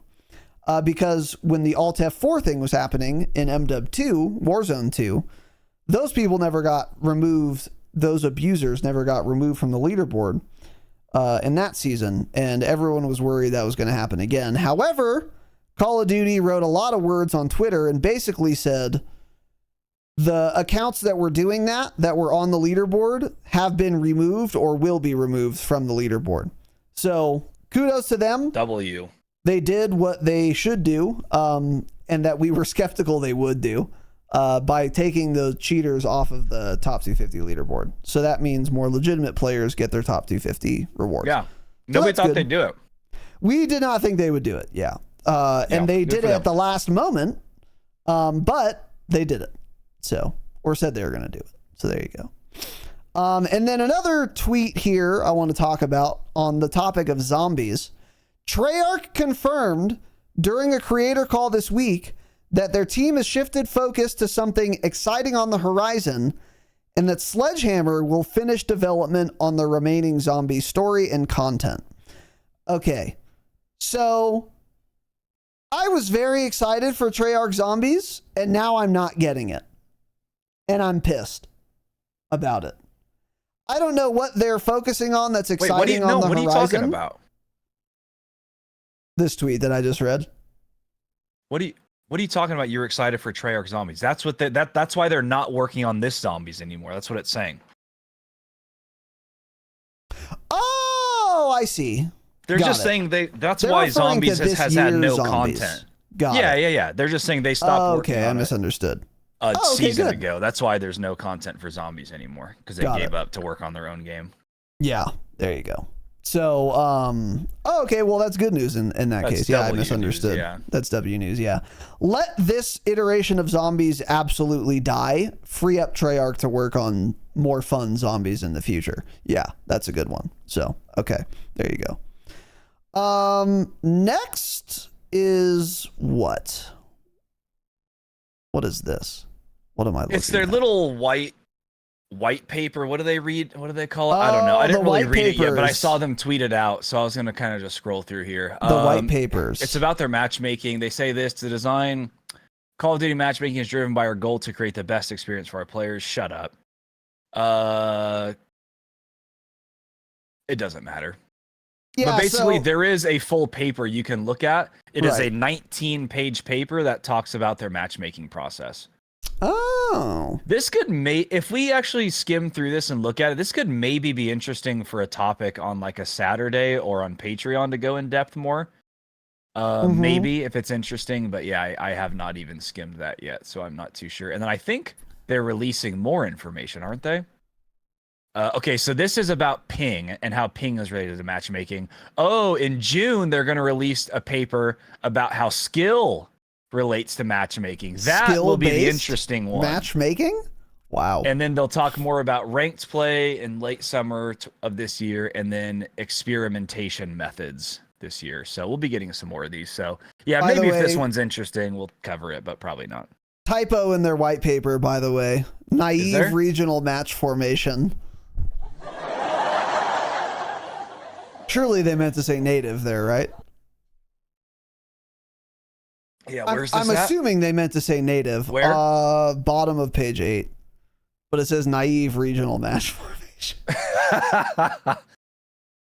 So yeah, this is their super professional, up to academic standards with citations white paper, where there is a typo that I noticed in like 30 seconds. So, does it say where their servers are located? That would be interesting. Is it just those? You could find that info easily if you wanted to. Yeah, but nothing like from them ever. It's all just, I don't know. Yeah, it's true. Because if that's their only server location, they put a lot of work into this. That's pretty bad, yeah. If you're a super nerd, this is actually probably pretty interesting. It's basically a bunch of really detailed explanations of how matchmaking works. And they do sort of talk about skill. Like on page 18 here, it says another important dimension to consider is skill. And then they have like a diagram of delta ping versus skill percentile bucket. And I can't interpret the graph, but if you're smart, you probably could. So, yeah. Interesting. This is maybe something we could, go into for like a bonus episode or a Saturday or something. But this is essentially when we covered the blog post on matchmaking and said it doesn't matter. At the end of that, they said they're going to release a white paper with more details. That's now out. That came out faster than I expected it to. And I like the transparency also, to be fair. It's just, again, just like when we had gone over that blog post, we're not really learning that much more than we knew before. I already knew there was like skill-based matchmaking. Are we going to learn that much new from this? Is it going to change how I play? Not really. So, but I do like that they're doing it. So there you go. And then a couple other things here, just real quick. This happened last week, but it was like right after our podcast, so we didn't talk about it. Evidently, a cheat provider for a bunch of video games, including Call of Duty, was compromised. And it was like 600 COD accounts or something. I'm not going to go into the details, but it was a lot of Call of Duty accounts that were, customers of a cheat provider who purchased Call of Duty cheats. It was like hundreds of thousands of unique accounts of those customers. Their whole world got hacked. All their shit got hacked. And I laughed really hard. W and karma. So, yeah. Turns out cheat providers don't have the best security themselves, oddly enough. Charlie Intel does not name the cheat provider. I have to assume this is engine owning, though, with the numbers that we got. But anyway, a bunch of cheaters, like literal banking information and personal information got leaked to hackers who hacked a cheat provider's website. W. And that's a huge W. Yeah. W hackers, L cheaters. And you deserve to get your bank account hacked by hackers. Hacker. So I just thought that was funny. Thought I would share it if you guys didn't hear about it. It was like hundreds of thousands. You can Google around or go to Charlie Intel. They tweeted about it on the 28th. If you want more details on that, but just kind of funny karma. Don't cheat. And then what is this last thing that we're looking at here? Last thing, COD has been the most played game on PlayStation and the second most played game on Xbox after the launch of Rebirth Island with Season 3. And on Steam, Call of Duty and the Season 3 Black Cell bundle are the number 1 and 2 most downloaded items on Steam. Oh no. Oh no. Popping off. Disappoint me. But yeah. Let's actually do a quick little Steam charts check. Rebirth is back. Let's do a quick little check. While Tanner checks that, that's one thing we've seen a lot, or I've seen a lot rather on Twitter, is like people are saying about other content creators and stuff are saying about Season 3 is like, yeah, Rebirth coming back is really cool. And unlike Fortune's Keep, they remastered it in a faithful, good way, so it plays well and it's fun. But it's just Resurgence, and even though I'm having fun now, I know I'm going to get bored of this pretty soon. Certainly before the end of the season. That is a sentiment that I have seen like maybe 6 content creators tweet about, and then a bunch of people in their replies agreeing with them. Which is basically how I feel. It's like, this is cool. I like that they did Rebirth well, or it looks like they did. We'll talk more about it on Saturday. And I like that they added all these features and stuff. But, man, we also need BR. Because people are going to get sick of Resurgence. Especially if that's the only thing you're updating and people have no option now. And they're going to get sick of it faster than they used to. For sure. Because eventually the gamer market, consumer base, is going to feel about, or the COD player base, is going to feel the same way about Resurgence that we used to feel about multiplayer back in 2020 when Warzone launched. Because everyone like loved multiplayer in COD. Then Warzone came out, and then everyone was kind of on Warzone, right? And then they're like, multiplayer is kind of like old COD. If they keep shoving Resurgence down my throat, it's going to kind of maybe be similar for a lot of people. Not to the same degree, but a lot of people are going to be like, all right, Resurgence is as empty to me as multiplayer used to be, and I need something more. And if you're not updating your main map, big map BR at all for an entire season, nor hinting at doing so in the future, which they have not done, that's a little concerning, especially for those of us who like, Warzone, BR. So that's kind of how I feel. Yeah. And again, we'll talk about it more on Saturday, but there's not going to be anything to say about Urzikstan on Saturday. We're going to say, oh, the ground loot's different and the buy station moved. Cool. Okay. Player count didn't even change. I mean, they could do so many things that don't require any development resources that would freshen up the experience, and they just refuse to do it. Yeah, Repulse had a good tweet about Season 3, and he's basically saying, like, yeah, Rebirth's pretty cool. The nuke contract's cool. And then it was just a bunch of other things. It's like Rebirth pubs feels like worse. The meta didn't really change. And then BR just got 0 updates at all. Yep. And then, yeah, like Isaac said, what you pretty much just said, like they could just give Urzikstan 120, 130 players right now. And that is more than enough to keep the BR player base happy for this season. Just literally do nothing else. Just add more players on the map, and that would make people play it. Yeah, exactly. It's just, there has to it has to be more than they don't want to do it. It has to be something to do with like their servers will just take a dump. I don't know why they can't just raise the or they just count. They want everyone to play Resurgence instead, so they're keeping it boring on purpose. Yeah, actually. Yeah. Super unfortunate. It's like the gun, like, I don't know, Resurgence is just repetitive, uninteresting gunfights usually. I don't know, man. Like, BR can just... The potential for BR to be fun is so much higher. So much higher. So, yeah. Pretty disappointing for me. Yeah, real disappointing, actually. Like, yeah, I just don't even... I wanted to hop on the game more 3 weeks ago than I do today, which is wild. Yeah.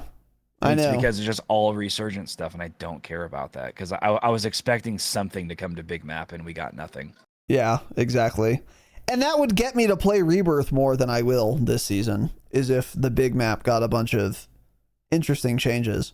Because that would get me on the game with my friends. And then if we're like, okay, there's a tournament, there's like a tournament right now, kill race tournament and quads.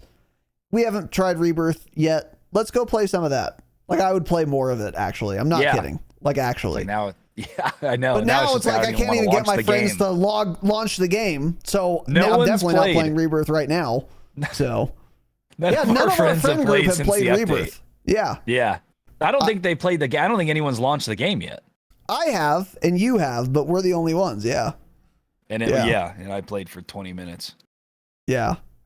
I played for a couple hours, but yeah, exactly. And it's like, yeah, anyway. So we'll talk more about it on Saturday. But we will engage with Rebirth a lot and talk about it more. And, maybe it's way more fun than I'm expecting it to be.